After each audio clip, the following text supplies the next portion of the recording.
ನಮಸ್ಕಾರ. ಇವತ್ತಿನ ಜಿ ಸಂವಾದ ದೇಗುಲ ಆಸ್ತಿಗೆ ರಕ್ಷಣೆ. ಕರ್ನಾಟಕ ಕಾಂಗ್ರೆಸ್ ಈ ದಿನಗಳಲ್ಲಿ ತೆಗೆದುಕೊಳ್ತಿರುವಂತಹ ಕೆಲವೊಂದು ನಿಲುವು ನಿರ್ಧಾರಗಳು ಪ್ರಶ್ನೆ ಮಾಡೋ ಹಾಗೆ ಮಾಡ್ತಾ ಇದೆ. ಕಾರಣ ಹಲವಾರು. ಹಾಗಾಗಿ ಇದಕ್ಕೆ ಸಂಬಂಧಪಟ್ಟಂತೆ ಪ್ರತಿಪಕ್ಷ ಬಿಜೆಪಿ ಮತ್ತು JDS ತನ್ನದೇ ಆದಂತಹ ವ್ಯಾಖ್ಯಾನಗಳನ್ನು ಕೊಡ್ತಾ ಇದೆ. ಹಿಂದೂ ವಿರೋಧಿ ನಡೆಯನ್ನು ಇಲ್ಲಿ ಕಾಂಗ್ರೆಸ್ ತಳಿತಾ ಇದೆ ಅನ್ನುವಂತಹ ಧೋರಣೆಯನ್ನು ವ್ಯಕ್ತಪಡಿಸ್ತಾ ಇದೆ. ಕಾರಣ ಏನು ಅಂತ ನೋಡೋದಾದರೆ ಹಲವಾರು ಲಿಸ್ಟ್ಗಳು ಕೂಡ ಸಿಗ್ತಾ ಇದೆ. ಬಹಳ ಮುಖ್ಯವಾಗಿ ಇತ್ತೀಚೆಗೆ ಆದಂತಹ ಒಂದು ಘಟನೆಯನ್ನು ಉಲ್ಲೇಖ ಮಾಡ್ತಾನೆ ಇವತ್ತಿನ ಕಾರ್ಯಕ್ರಮವನ್ನು ಆರಂಭ ಮಾಡೋಣ. ಶಾಲೆಗಳಲ್ಲಿ ಧಾರ್ಮಿಕ ಹಬ್ಬ ಆಚರಣೆಗಳನ್ನು ಆಚರಣೆ ಮಾಡೋ ಹಾಗಿಲ್ಲ ಅನ್ನುವಂಥ ಆದೇಶ ಬರುತ್ತೆ. ಯಾವಾಗ ವಿರೋಧ ಅನ್ನೋದು ವ್ಯಕ್ತವಾಗುತ್ತೋ ಆ ನಂತರದ ಸಂದರ್ಭದಲ್ಲಿ ಆ ಆದೇಶವನ್ನು ಹಿಂಪಡೆಯಲಾಗುತ್ತೆ. ಸಹಜವಾಗಿ ಇದು ಕರ್ನಾಟಕದಾದ್ಯಂತ ಒಂದಷ್ಟು ವಿರೋಧಕ್ಕೂ ಕಾರಣವಾಗುತ್ತೆ. ಇದೀಗ ದೇಗುಲದ ಆಸ್ತಿಯ ಮೇಲೆ ಕರ್ನಾಟಕ ಕಾಂಗ್ರೆಸ್ ಕಣ್ಣಿಟ್ಟ ಹಾಗೆ ಕಾಣ್ತಾ ಇದೆ. ಸರ್ಕಾರದ ಬೊಕ್ಕಸಕ್ಕೆ ದೇಗುಲದ ಆದಾಯದ 10% ಕೊಡಬೇಕು ಅನ್ನುವಂಥ ವಿಧೇಯಕವನ್ನು ನೋಡಿ BJP ಸೇರಿದಂತೆ ದೇವಸ್ಥಾನದ ಆಡಳಿತ ಮಂಡಳಿಗಳು ಇದನ್ನು ಒಪ್ಪಿಕೊಳ್ಳೋದಕ್ಕೆ ಸಿದ್ಧರಿಲ್ಲ. ಹಾಗಾಗಿ ಕರ್ನಾಟಕ ಕಾಂಗ್ರೆಸ್ ಈ ನಿಲುವಿಗೆ ಬಂದಿದೆ ಅನ್ನೋದಕ್ಕೆ ಕಾರಣ ಏನು? ಸರ್ಕಾರದ ಬೊಕ್ಕಸದಲ್ಲಿ ಹಣವಿಲ್ವಾ? ಮತ್ತು ದೇವಸ್ಥಾನಗಳ ಮಾತ್ರವ ಆದಾಯ ಕ್ರೋಢೀಕರಣಕ್ಕೆ ಜಾಗ? ಕರ್ನಾಟಕದಲ್ಲಿ ಬೇರೆ ಧರ್ಮದ ದೇಗುಲಗಳು ಮಂದಿರಗಳು ಅಂತಿರ್ತವೆ, ಅವುಗಳ ಮೇಲೆ ಯಾಕೆ ಈ ಆದಾಯ ಕ್ರೋಢೀಕರಣಕ್ಕೆ ಮನಸ್ಸು ಮಾಡೋದಿಲ್ಲ? ಈ ಎಲ್ಲ ವಿಚಾರದ ಬಗ್ಗೆ ಸಮಗ್ರವಾಗಿ ನಾವು ಚರ್ಚೆಯನ್ನು ಮಾಡ್ತಾ ಹೋಗೋಣ. ನಾನು ದಿವ್ಯಾಶ್ರೀ.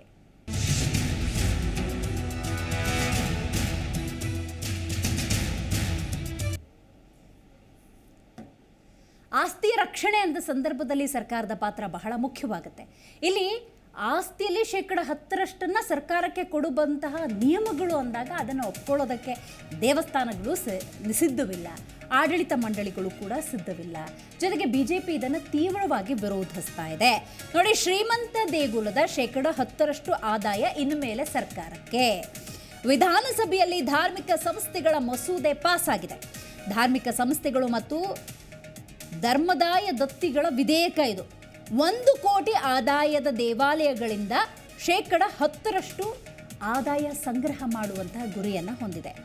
ಸಂಗ್ರಹವಾದ ಹಣ ಹಿಂದೂ ಧಾರ್ಮಿಕ ಉದ್ದೇಶಕ್ಕೆ ಅನ್ನುವಂತಹ ಉತ್ತರವನ್ನು ಕೊಟ್ಟರೂ ಕೂಡ ಇದನ್ನು BJP ಒಪ್ಕೊಳ್ತಾ ಇಲ್ಲ. ಮತ್ತೊಮ್ಮೆ ಇದನ್ನು ಹೇಳಲೇಬೇಕು.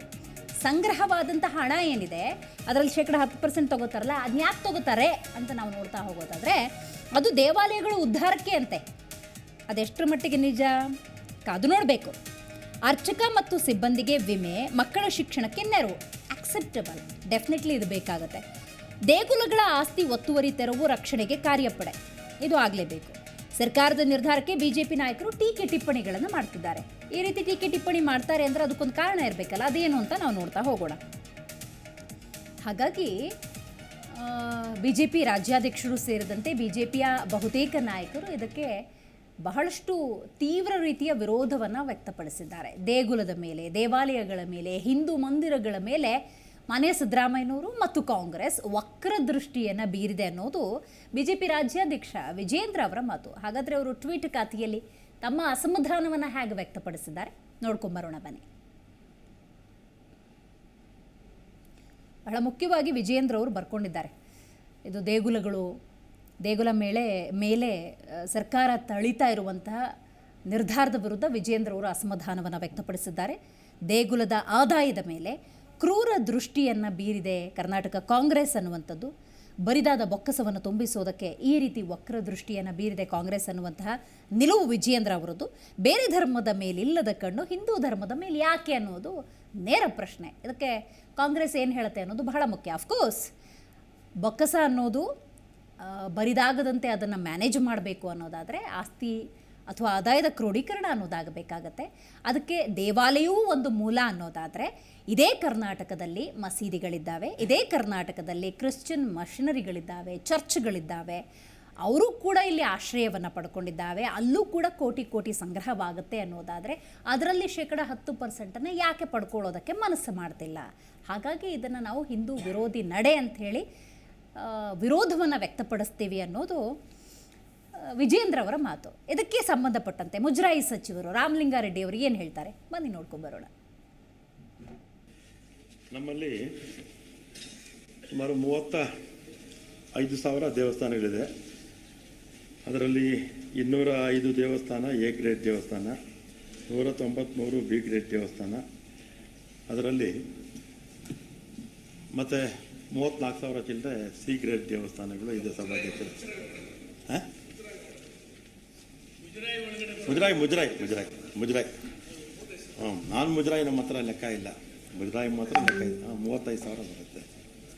ಆಮೇಲೆ ಈ ಫಂಡು ಇಲ್ಲಿ ದೇವಸ್ಥಾನದಲ್ಲಿ ಏನು ಹುಂಡಿಗೆ ಹಣ ಬರುತ್ತಲ್ಲ ಸಭಾಧ್ಯಕ್ಷರೇ, ಅದರಲ್ಲಿ ಖರ್ಚಾದ ಹಣದಲ್ಲಿ 10% ನಮ್ಮ ಸೆಂಟ್ರಲ್ ಫಂಡ್ಗೆ ಕೊಡ್ತಾಯಿದ್ರು ಮುಜರಾಯಿ ದೇವಸ್ಥಾನಕ್ಕೆ.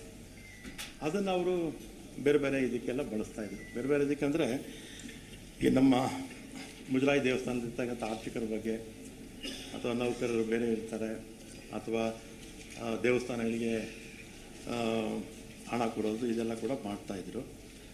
ಇದರಲ್ಲಿ ಮೊದಲು ಸಭಾಧ್ಯಕ್ಷರು 5 ಲಕ್ಷಕ್ಕಿಂತಲೂ ಕೆಳಗಡೆ ಆದಾಯ ಇರ್ತಕ್ಕಂಥ ದೇವಸ್ಥಾನಗಳಲ್ಲಿ ಸೆಂಟ್ರಲ್ ಫಂಡಿಗೆ ಏನೂ ಬರ್ತಿರಲಿಲ್ಲ. 5ರಿಂದ 25 ಲಕ್ಷದವರೆಗೂ ಕೂಡ 5% ತಗೊಳ್ಳೋರು. 25 ಲಕ್ಷಕ್ಕಿಂತ ಮೇಲೆ ಬರ್ತಕ್ಕಂಥದ್ದು 10% ತಗೊಳ್ತಾಯಿದ್ರು. ಅದನ್ನು ನಾನೇನು ಮಾಡಿದ್ದೀನಿ ಅಂದರೆ, ಈಗ ನಿವ್ವಳ ಆದಾಯ ದೇವಸ್ಥಾನಕ್ಕೆ ಆದಾಯ ಬರುತ್ತಲ್ಲ, ಅದರಲ್ಲಿ 10 ಲಕ್ಷದವರೆಗೂ ಏನೂ ಇಲ್ಲ. 10 ಲಕ್ಷದಿಂದ 25 ಲಕ್ಷದವರೆಗೂ ಕೂಡ 5%, ಅಲ್ಲ 1 ಕೋಟಿವರೆಗೂ, 10 ಲಕ್ಷದಿಂದ 1 ಕೋಟಿವರೆಗೂ 5%, 1 ಕೋಟಿ ಮೇಲೆ ಬಂದವರೆಗೂ 10 ಲಕ್ಷ 10% ಕೊಡಬೇಕು ಅಂತ ಒಂದು ಇದು ತಿದ್ದುಪಡಿ ತಂದಿದ್ದೀನಿ ಸಭಾಧ್ಯಕ್ಷರೇ. ನೀವು ಬಂದರೆ ಏನಾಗುತ್ತೆ ಸಭಾಧ್ಯಕ್ಷರೇ, ಉದ್ದೇಶ ಏನು ಅಂದರೆ, ನಮ್ಮಲ್ಲಿ 34,000 ಚಿಲ್ಲರೆ ಈ ಸಿ ಗ್ರೇಡ್ ಟೆಂಪಲ್ಸಲ್ಲಿ ಹತ್ತತ್ರ 40,000ಕ್ಕಿಂತಲೂ ಹೆಚ್ಚು ಅರ್ಚಕರಿದ್ದಾರೆ. ಒಂದೊಂದು ದೇವಸ್ಥಾನದಲ್ಲಿ 2-3 ಇರ್ತಾರೆ. ಆಮೇಲೆ ಬೇರೆ ನೌಕರರು ಇರ್ತಾರೆ. ಮತ್ತು ಅವರಿಗೆಲ್ಲ ಸಹಾಯ ಮಾಡಬೇಕು ಅಂತ ಒಂದು ಇನ್ಶೂರೆನ್ಸ್ ಮಾಡಿಸೋಣ ಅಂತೇಳಿ ನಮ್ಮ ಧಾರ್ಮಿಕ ಪರಿಷತ್ ಮೀಟಿಂಗಲ್ಲಿ ಮಾತಾಡಿದ್ವಿ. 3 ಲಕ್ಷ ಇನ್ಶೂರೆನ್ಸ್ ಮಾಡಿಸೋಣ ಅಂತ ಪ್ರಯತ್ನ ಮಾಡಿದ್ರೆ ಅದಕ್ಕೆ 3.5 ಕೋಟಿ ಬೇಕು. ಅಲ್ಲಿ ಹಣನೇ ಇರಲಿಲ್ಲ. ಪ್ರತಿ ವರ್ಷ ಒಂದು 5-6 ಕೋಟಿ ಬರುತ್ತೆ ಅಷ್ಟೇ ಈಗಿರ್ತಕ್ಕಂಥ ವ್ಯವಸ್ಥೆಯಲ್ಲಿ. ಆಮೇಲೆ ನಾನೊಂದು 10 ಲಕ್ಷ ಮಾಡೋಣ ಅಂತ ಹೇಳಿದ್ರೆ 12 ಕೋಟಿ ದುಡ್ಡು ಬೇಕು. 12 ಕೋಟಿ ದುಡ್ಡು ಬೇಕಾಗಿದೆ ಇನ್ಶೂರೆನ್ಸು. ಪಾಪ ಅವ್ರು ನಾವು ತಸ್ತಿಕ್ ಅಂತ ಕೊಡ್ತೀವಿ. ಎಷ್ಟು ಕೊಡ್ತೀವಿ ತಸ್ತಿಕ್ ಅಂತ? ಒಂದು ವರ್ಷಕ್ಕೆ 60,000 ಕೊಡ್ತೀವಿ. 60,000ದಲ್ಲಿ ಅದರ ತಿಂಗಳಿಗೆ 5,000 ಆಯಿತು. 5,000ದಲ್ಲಿ ಏನು ಮಾಡೋಕ್ಕಾಗುತ್ತೆ ದೇವಸ್ಥಾನದಲ್ಲಿ? ಎಣ್ಣೆಯಿಂದ ಹಿಡಿದು, ತೆಂಗಿನಕಾಯಿಯಿಂದ ಹಿಡಿದು, ಪೂಜೆ ಸಾಮಾನಿಂದ ಹಿಡಿದು 5,000ದಲ್ಲಿ ಪಾಪ ಅವ್ರು ಏನು ಮಾಡೋಕ್ಕಾಗಲ್ಲ. ಮುಜರಾಯಿ ಸಚಿವರು ಮಾತಾಡೋದನ್ನು ನೋಡಿದ್ರೆ ಅಫ್ಕೋರ್ಸ್ ಅವರೇ ಹೇಳಿದಾಗೆ ದೇಗುಲಗಳ ಧಾರ್ಮಿಕ ಭಾವನೆಗೆ ಧಕ್ಕೆ ಆಗದಂತೆ ಅಭಿವೃದ್ಧಿಗಾಗೇ ಈ ಹಣವನ್ನು ವಿನಿಯೋಗಿಸಲಾಗತ್ತೆ. ಇದನ್ನು ಖಂಡಿತವಾಗ್ಲೂ ಒಪ್ಕೊಳ್ಬೇಕಾದಂಥ ಮಾತೆ. ಬಟ್ ಇದನ್ನು BJP ಯಾಕೆ ವಿರೋಧಿಸ್ತಾ ಇದೆ? ಹಾಗಾದರೆ ಇಚ್ಛೆ ಬಲವಾಗಿದ್ದರೆ, ಈ ಇಚ್ಛೆ ಸರಿಯೇ ಅನ್ನೋದಾಗಿದ್ದರೆ ಯಾಕೆ ವಿರೋಧ ಅನ್ನೋದು ವ್ಯಕ್ತವಾಗ್ತಿರುತ್ತೆ ಅನ್ನೋದು ಬಹಳ ಮುಖ್ಯ ಆಗುತ್ತೆ. ಇದಕ್ಕೆ ಸಂಬಂಧಪಟ್ಟಂತೆ ಒಂದಷ್ಟು ಮಾಹಿತಿ ಇದೆ. ದೇಗುಲದ ಆಸ್ತಿಯ ರಕ್ಷಣೆ ಅಂತ ಹೇಳಿ ಒಂದಷ್ಟು ಮಾಹಿತಿಯನ್ನು ನಿಮ್ಮ ಮುಂದಿಡುವಂಥ ಒಂದು ಪ್ರಯತ್ನ. ನೋಡಿ, ವಿಧಾನಸಭೆಯಲ್ಲಿ ಧಾರ್ಮಿಕ ಸಂಸ್ಥೆಗಳ ವಿಧೇಯಕ ಪಾಸಾಗಿದೆ. ಶ್ರೀಮಂತ ದೇಗುಲದ 10% ಆದಾಯ ಇನ್ನು ಮೇಲೆ ಸರ್ಕಾರಕ್ಕೆ. 10 ಲಕ್ಷದಿಂದ 1 ಕೋಟಿ ಇದ್ದರೆ 5% ಆದಾಯ ಸರ್ಕಾರಕ್ಕೆ. ಬಹಳ ಮುಖ್ಯವಾಗಿ ಇಲ್ಲೊಂದಷ್ಟು ಸ್ಲ್ಯಾಬ್ಸ್ ಕೂಡ ಮಾಡಿದ್ದಾರೆ, ಅದನ್ನು ನೀವು ಅಬ್ಸರ್ವ್ ಮಾಡ್ಬೋದು. 1 ಕೋಟಿಗಿಂತ ಆದಾಯ ಅನ್ನೋದು ಹೆಚ್ಚಿತ್ತು ಅಂತ ಹೇಳಿದ್ರೆ ಅದರಲ್ಲಿ 10% ಇನ್ಮೇಲೆ ಸರ್ಕಾರಕ್ಕೆ ಹೋಗುತ್ತೆ. ಈ ಹಿಂದೆ 25 ಲಕ್ಷಕ್ಕೂ ಮೇಲಿದ್ರೆ 10% ಧಾರ್ಮಿಕ ಪರಿಷತ್ತಿಗೆ ನೀಡಬೇಕಾಗಿತ್ತು. ಈ ಹಿಂದೆ 25 ಲಕ್ಷಕ್ಕೂ ಕಡಿಮೆ ಇದ್ದರೆ 5% ನೀಡಬೇಕಾಗಿತ್ತು. ಹಿಂದೂ ಧರ್ಮದ ಧಾರ್ಮಿಕ ಉದ್ದೇಶಕ್ಕೆ ಈ ಹಣದ ಬಳಕೆ ಅನ್ನೋದೇ ಇರೋದಾಗಿರೋದ್ರಿಂದ ಯಾಕೆ BJP ಹಾಗಾದರೆ ವಿರೋಧ ಮಾಡ್ತಾ ಇದೆ? ಎವ್ರಿಥಿಂಗ್ ಈಸ್ ಪರ್ಫೆಕ್ಟ್ ಅಲ್ವಾ ಅನ್ನುವಂಥ ಪ್ರಶ್ನೆ ಸಹಜವಾಗಿ ಮೂಡುತ್ತೆ. 40,000ಕ್ಕೂ ಹೆಚ್ಚು ಅರ್ಚಕರು, ನೌಕರರಿಗೆ ವಿಮೆ ಇದು ಅಗತ್ಯ ಇದೆ. ಮೃತಪಟ್ಟ ಪ್ರಕರಣಗಳಲ್ಲಿ ಅವಲಂಬಿತರು ಅಂತ ಯಾರಿರ್ತಾರೆ ಅವರಿಗೆ 2 ಲಕ್ಷ ಪರಿಹಾರ ಅನ್ನುವಂಥದ್ದು ಡೆಫಿನೆಟ್ಲಿ ಇದನ್ನು ಕೂಡ ಆಕ್ಸೆಪ್ಟೆಡ್. ಮಕ್ಕಳ ಶಿಕ್ಷಣಕ್ಕೆ ನೆರವು ಅಂದರೆ ಈ ಒಂದು ಧಾರ್ಮಿಕ ದೇವಾಲಯಗಳಲ್ಲಿ ಕಾರ್ಯನಿರ್ವಹಿಸುವಂಥವರ ಮಕ್ಕಳ ಶಿಕ್ಷಣ ಮತ್ತು ಅವರ ಸವಲತ್ತಿಗೆ ಸಂಬಂಧಪಟ್ಟಂತೆ ಹಣ ವಿನಿಯೋಗಿಸುವಂಥ ನಿಟ್ಟಿನಲ್ಲಿ ತಮ್ಮದೇ ಆದಂಥ ಒಂದಷ್ಟು ಪ್ರಯತ್ನವನ್ನು ಈ ಒಂದು ವಿಧೇಯಕ ಹೊಂದಿರೋದ್ರಿಂದಾಗಿ ರೈಟ್ ನೌ ರಾಮಲಿಂಗಾರೆಡ್ಡಿಯವರು ಮಾತಾಡಿದ್ದೂ ಸೇರಿದ ಹಾಗೆ ಅದರಲ್ಲಿರುವಂಥ ಅಂಶಗಳನ್ನು ನೋಡಿದ್ರೆ ನಥಿಂಗ್ ರಾಂಗ್ ಅನ್ನುವಂತಹ ಒಂದು ಭಾವನೆ ಮೂಡೋದ್ರಲ್ಲಿ ಯಾವುದೇ ರೀತಿಯ ಸಂಶಯ ಇಲ್ಲ. ಬಟ್ ಹಾಗಾದರೆ BJP ಯಾಕೆ ಇದನ್ನು ವಿರೋಧಿಸ್ತಾ ಇದೆ ಅನ್ನೋದು ಬಹಳ ಮುಖ್ಯ ಆಗುತ್ತೆ.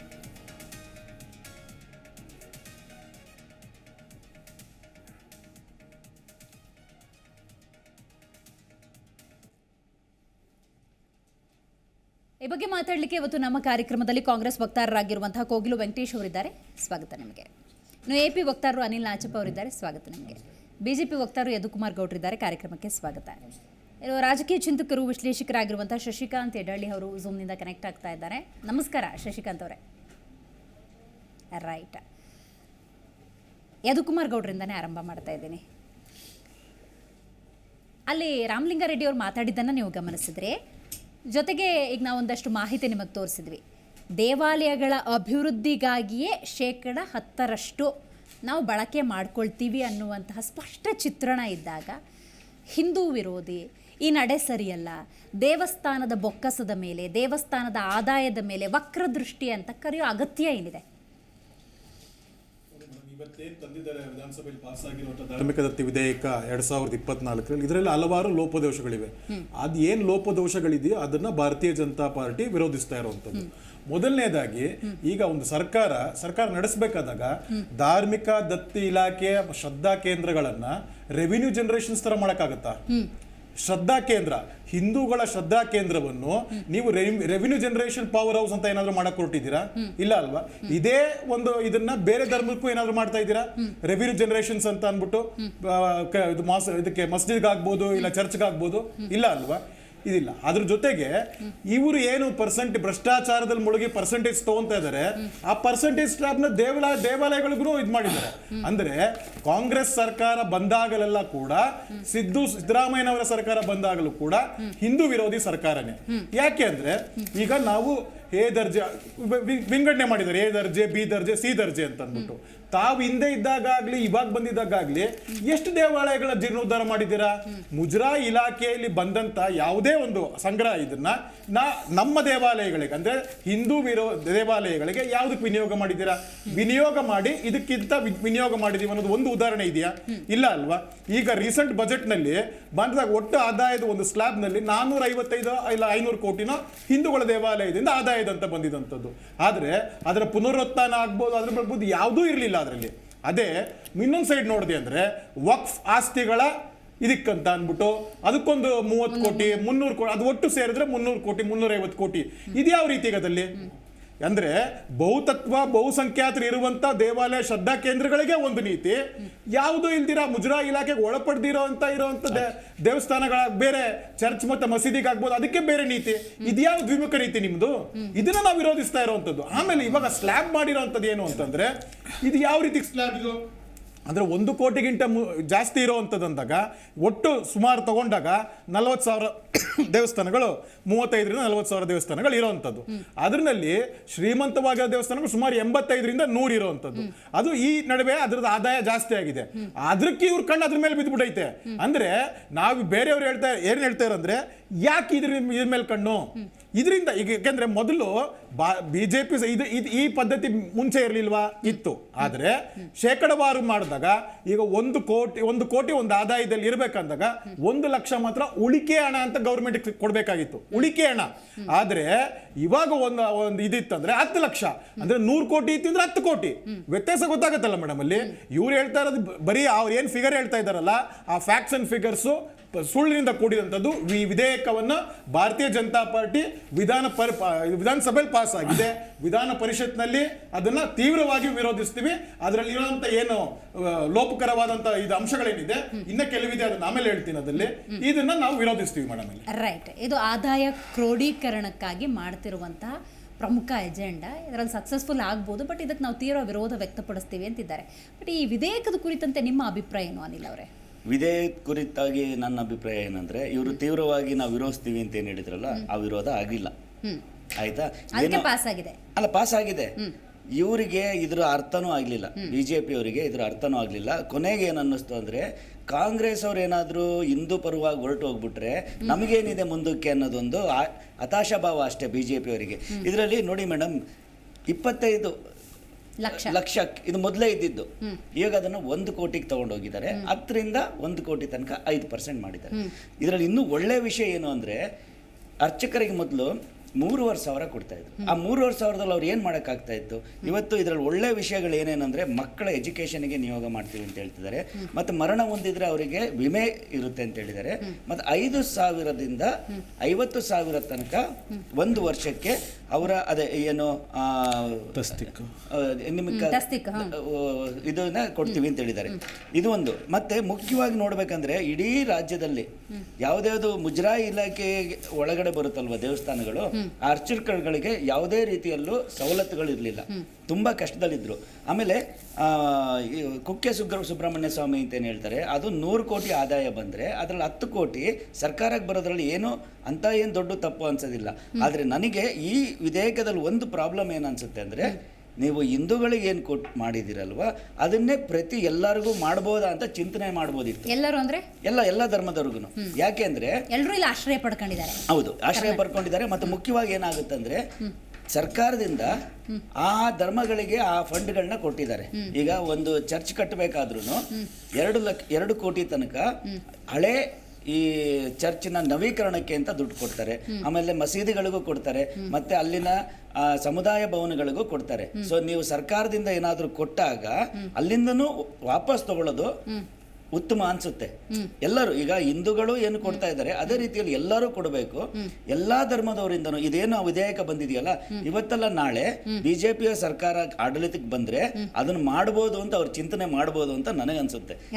ಕರೆಕ್ಟ್ ಅಲ್ವಾ? Correct, I got your point. Venkatesh ಅವರು, ನೀವು ಹೇಳಬೇಕು, ಇನ್ನೂ ನೀವು ಹಿಂದೂ ವಿರೋಧಿ ನಡೆಯನ್ನು ಅನುಸರಿಸಿದ್ರೆ ನಿಮಗೆ ಪ್ರಾಬ್ಲಮ್ ಆಗಿಬಿಡುತ್ತೆ. ಹಾಗಾಗಿ ಈ ಮುಜರಾಯಿ ಇಲಾಖೆ ದೇವಸ್ಥಾನ ದತ್ತಿ ಅಂದ ಸಂದರ್ಭದಲ್ಲಿ ಅಲ್ಲೊಂದಷ್ಟು ಒಳ್ಳೆಯ ಯೋಜನೆಗಳನ್ನು ಕೊಟ್ಟು ಹಿಂದೂ ಸಮುದಾಯವನ್ನು ಸೆಳೆಯುವಂಥ ಪ್ರಯತ್ನಕ್ಕೆ ಏನಾದರೂ ಮುಂದಾಗಿದ್ದೀರಾ? ಮೊದಲನೇದಾಗಿ ನಾನು BJP ಮುಖಂಡರಿಗೆ ಹೇಳ್ತಿರೋದೇನೆಂದರೆ, ನಾವೂ ಸಹ ಹಿಂದೂಗಳೇ. ಹಿಂದೂ ಅನ್ನೋ ಪದ BJPಗೆ ನಾವೇನು ಪೇಟೆಂಟ್ ಕೊಟ್ಟಿಲ್ಲ ಈ ರಾಜ್ಯದಲ್ಲಿ. ಅದನ್ನು ನಾನು ಭಾಳ ಸ್ಪಷ್ಟವಾಗಿ ಸ್ಪಷ್ಟಪಡಿಸ್ತೀನಿ. ನಾನು ಸಹ ಹಿಂದೂನೇ, ಪಕ್ಕ ಕೂತರು ಅವರು ಹಿಂದೂನೇ, ಅವರು ಹಿಂದೂನೇ, ಎಲ್ಲರೂ ಹಿಂದೂಗಳೇ. ಇಲ್ಲಿ ಒಂದು ನೆನಪಿಸಕ್ಕೆ ಬಯಸ್ತಿದ್ದೀನಿ, ಈ ಹಿಂದಿನ BJP ಸರ್ಕಾರದಲ್ಲಿ ಸನ್ಮಾನ್ಯ ಹರ್ಷವರ್ಧನ್ ಅಂತ ಒಬ್ಬ MLA, ನಂಜನಗೂಡಿನ MLA, ಭಾಳ ಚೆನ್ನಾಗಿ ಓಪನ್ ಇದರಲ್ಲೇ ಅವರು ಬಂದರು. ಏನಂತ ಬಂದರು ಅಂದರೆ, ನಂಜನಗೂಡಿನ ಉಂಡಿ ದುಡ್ಡನ್ನು ಕ್ಷೇತ್ರದ ಅಭಿವೃದ್ಧಿಗೆ ಬಳಸಬೇಕಂತ ಹೇಳ್ಬಿಟ್ಟು ಒಂದು ಸುತ್ತೋಲೆ ಹೊಡೆಸ್ತಂತೆ BJP. ಇದನ್ನು ದಯಮಾಡಿ BJP ಸ್ನೇಹಿತರು, ತಮಗೂ ಗೊತ್ತಿದೆ ಇತಿಹಾಸ, ನನಗೂ ಒಂದು ಅಷ್ಟೇ ಇಷ್ಟ ಗೊತ್ತಿದೆ, ಇದನ್ನು BJPನವ್ರು ಅರ್ಥ ಮಾಡ್ಕೊಬೇಕು. ಇವ್ರಿಗೆ ಏನಾಗಿತ್ತು, ಈ ಹಿಂದೂ ಅನ್ನೋ ಒಂದು ಪದ ನಾವು BJPಗೆ ಮಾತ್ರ ಅದು ಸ್ವಂತ ಅಂತ ಅಂದ್ಕೊಂಡ್ಬಿಟ್ಟಿದ್ರು. ರಾಮಲಿಂಗಾರೆಡ್ಡಿ ಸಾಹೇಬರು ಒಂದು ಒಳ್ಳೆ ಯೋಜನೆಯನ್ನು ತಂದಿದ್ದಾರೆ. ಏನು ಮಾಡಿದ್ದಾರೆ, ನಾವೇನು ಇವ್ರ ಥರ ಕರ್ನಾಟಕದ ರಾಜ್ಯದ ತೆರಿಗೆ ತಗೊಂಡೋಗಿ ಉತ್ತರ ಪ್ರದೇಶದ ಚುನಾವಣೆಗೆ ಬಳಸ್ಕೊಳ್ಳೋಕೆ ನಾನು ಏರ್ಪಾಟ್ ಮಾಡಲಿಲ್ಲ, ಇಲ್ಲ ಮಧ್ಯಪ್ರದೇಶಕ್ಕೆ ಹಾಕೋಕ್ಕೂ ನಾವು ಪ್ರಯತ್ನ ಪಟ್ಟಿಲ್ಲ. ಈ ರಾಜ್ಯದ ಈ ಮಣ್ಣಿನ ಮಕ್ಕಳುಗಳಿಗೆ ಯಾರು ಬಡತನದಲ್ಲಿದ್ದಾರೆ, ಯಾರು ಸ್ಥಿತಿವಂತರಿಲ್ಲ, ನನ್ನ ನನಗಿರ್ತಕ್ಕಂಥ ಅಂದಾಜಿನ ಪ್ರಕಾರ 35,000 ಹಿಂದೂ ದೇವಾಲಯಗಳು ಇದೆ. ನಾವು ಎಲ್ಲದರಲ್ಲೂ ನಿರೀಕ್ಷೆ ಮಾಡ್ತಿಲ್ಲ ಸರ್ಕಾರ. ಮತ್ತು ನಾವು ಹಣನೂ ಅಷ್ಟೇ ಯಾವುದೇ ಬೇರೆ ಕ್ಷೇತ್ರಕ್ಕೆ ಏನು ಉಪಯೋಗಿಸ್ತಾ ಇಲ್ಲ. ಭಾಳ ಚೆನ್ನಾಗಿ ಹೇಳಿದ್ರು, ಆಲ್ರೆಡಿ ನಾನು ನೋಡ್ಕೊಂಡು ಬಂದಿದ್ದೆ ಇವರು ನಮ್ಮ ರಾಮಲಿಂಗಾರೆಡ್ಡಿ ಸಾಹೇಬರು. ನಾವು ಆಗ್ತಿರ್ತಕ್ಕಂಥ ಅದ್ರ ಗಳಿಸ್ತಿರ್ತಕ್ಕಂಥ ಹಣ ನೀವು ಸಣ್ಣ ಪುಟ್ಟ ದೇವಸ್ಥಾನಗಳ ಹತ್ರ ನೀವು ಕೊಡಿ ಅಂತ ನಾವು ಕೇಳ್ತಾನೆ ಇಲ್ಲ, ಅಥವಾ ಅವ್ರಿಗೆ ತಗೊಳ್ಳೋಕೆ ವಿಧೇಯಕನಲ್ಲೂ ಇಲ್ಲ. ಯಾರು ತನ್ನ ಶ್ರಮದ ದುಡ್ಡನ್ನು, ಯಾರು ತನ್ನ ಭಕ್ತಿ ಪ್ರಧಾನವಾದ ದುಡ್ಡನ್ನು ಉಂಡಿಗೆ ಹಾಕ್ತಾರೆ, ಆ ಭಕ್ತಿ ಪ್ರಧಾನ ಮತ್ತು ಶ್ರಮ ದೇವರಲ್ಲಿ ಕಾಣು. ಬಡತನದಲ್ಲಿ ಸೇವೆ ಮಾಡು, ಬಡತನದವ್ರಿಗೆ ಸೇವೆ ಮಾಡೋದ್ರಲ್ಲಿ ದೇವ್ರು ಕಾಣು ಅಂತ ನಾವು ತತ್ವ ಹೊಂದಿರತಕ್ಕಂಥ ಕಾಂಗ್ರೆಸ್ ಅವರು ಆ ಕಾರಣಕ್ಕೆ ಉಪಯೋಗಿಸ್ತಿದ್ದೀವಿ ಹೊರತು BJP ಅಂತ ಸಹ ನನ್ನ ಕ್ಷೇತ್ರದ ಅಭಿವೃದ್ಧಿಗೂ ಕೇಳಿಲ್ಲ. ಮತ್ತು ದೇಶದ ಈ ರಾಜ್ಯದ ಬರಬೇಕಾಗಿರ್ತಕ್ಕಂಥ ಸುಮಾರು 1.25 ಲಕ್ಷ ಟ್ಯಾಕ್ಸನ್ನು, 1.25 ಲಕ್ಷ ಕೋಟಿ ಟ್ಯಾಕ್ಸನ್ನು ಕೇವಲ ಧರ್ಮದ ಆಧಾರಿತವಾಗಿ ನಾವು ಉತ್ತರ ಪ್ರದೇಶಕ್ಕೂ ಆಗ್ತಿಲ್ಲ, ಮಧ್ಯಪ್ರದೇಶಕ್ಕೂ ಆಗ್ತಿಲ್ಲ, ಗುಜರಾತ್ ಪ್ರದೇಶಕ್ಕೂ ಆಗ್ತಿಲ್ಲ. ಈ ನಾಡಿನ ಮಣ್ಣಿನ ಮಕ್ಕಳಿಗೆ ಮತ್ತು ವಿಶೇಷವಾಗಿ ಅಲ್ಲಿರ್ತಕ್ಕಂಥ ಬಡತನ ಅರ್ಚಕರಿಗೇ ಅವ್ರಿಗೆ ಬರಬೇಕಾಗಿರ್ತಕ್ಕಂಥ ಮೂಲಭೂತ ಸೌಕರ್ಯಗಳಿಗೆ ನಾವು ಒದಗಿಸೋಕ್ಕೆ ನಾವು ಪ್ರಯತ್ನ ಪಡ್ತಿದ್ದೀವಿ. ಹಂಗಾಗಿ ಕರ್ನಾಟಕ ರಾಜ್ಯ ಮಾಡಿರ್ತಕ್ಕಂಥ ಬಜೆಟು ಅಮೆಂಡ್ಮೆಂಟ್ ಏನಿದೆ ಭಾಳ ಚೆನ್ನಾಗಿದೆ. ಇದರಲ್ಲಿ ಹಿಂದೂ ಓಟ್ಗಳು ಎಲ್ಲಿ ನಮಗೆ ಡೈವರ್ಟ್ ಆಗ್ತಿದೆ ಅಂದ್ಬಿಟ್ಟು BJP ಹೊಟ್ಟೆ ಕಿಚ್ಚು ಬಂದು ಒಂದು ಏನಾದರೂ ವಿರೋಧ ಮಾಡ್ತಿರ್ಬೋದು ಅಷ್ಟೇ ಮೇಡಮ್. ನೀವು ನ್ಯಾಯಸಮ್ಮತವಾಗಿ ಸರ್ವ ಜನಾಂಗದ ಶಾಂತಿಯ ತೋಟ ಅನ್ನೋರು, ಪ್ರತಿಯೊಂದು ಕ್ಷೇತ್ರ ಮತ್ತು ಹಿಂದೂ ಅಂದಾಗ ಅವ್ರದ್ದೆಲ್ಲ ಅಭಿವೃದ್ಧಿಗೆ ಪಾಪ ಅಲ್ಲಿ ಅರ್ಚಕರ ಅರ್ಚಕರ ಮಕ್ಕಳ ಅಭಿವೃದ್ಧಿಗೂ ಹಣ ವಿನಿಯೋಗಿಸ್ಬೇಕು ಅಂತ 10% ತಗೋತಾ ಇದ್ದೀರಲ್ಲ, ಹಾಗೆ ಪಾಪ ಚರ್ಚ್ಗಳಲ್ಲೂ ಇದ್ದಾರೆ, ಕಷ್ಟಪಡೋರು ಇದ್ದಾರೆ, ಅಲ್ಲೂ ಫಾದರ್ ಅಂತಿರ್ತಾರೆ, ಮಸೀದಿಗಳಲ್ಲಿ ಮೌಲ್ವಿ ಅಂತಿರ್ತಾರೆ. ಸೊ ಅವ್ರ ಉದ್ಧಾರಕ್ಕೂ ಅಲ್ಲಿ 10% ತಗೋಬೋದಲ್ಲ, ಯಾಕೆ ಯೋಚನೆ ಇಲ್ಲ? ಮುಂದಿನ ದಿನಗಳಲ್ಲಿ ಇದನ್ನ ಸರ್ಕಾರಕ್ಕೆ ನಾವು ಮನವರಿಕೆ ಮಾಡ್ತೀವಿ ಮೇಡಮ್. ನೀವೇನು ಅಭಿಪ್ರಾಯ ಹೇಳ್ತಾ ಇದ್ದೀರಿ ತಗೊಳ್ಬೋದು, ಏನು ತೊಂದರೆ ಇಲ್ಲ. ಅದರಲ್ಲಿ ನಿಯಮಾವಳಿಗಳಲ್ಲಿ ಏನಾದ್ರು ಅವಕಾಶಗಳಿದ್ರೆ ಮುಂದಿನ ದಿನಗಳು ಇದನ್ನು ಸಹ ನಿಮ್ಮ ಸಲಹೆ ನಾವು ಅಂಗೀಕಾರ ಮಾಡ್ತೀವಿ. Right, very nice. Shashikant Idalli ಅವರೇ, ನೀವು ತಿಳಿಸ್ಕೊಡ್ಬೇಕು, ದೇಗುಲದ ಆದಾಯದ 10% ಇನ್ನು ಸರ್ಕಾರಕ್ಕೆ, ಇದಕ್ಕೆ ಸಂಬಂಧಪಟ್ಟಂತೆ ನಿಮ್ಮ ಫಸ್ಟ್ ರಿಯಾಕ್ಷನ್ ಏನು? ಶಶಿಕಾಂತ್ ಅವರೇ, ಕೇಳಿಸ್ತಾ ಇದೆಯಾ ನಾನು ಮಾತಾಡೋದು?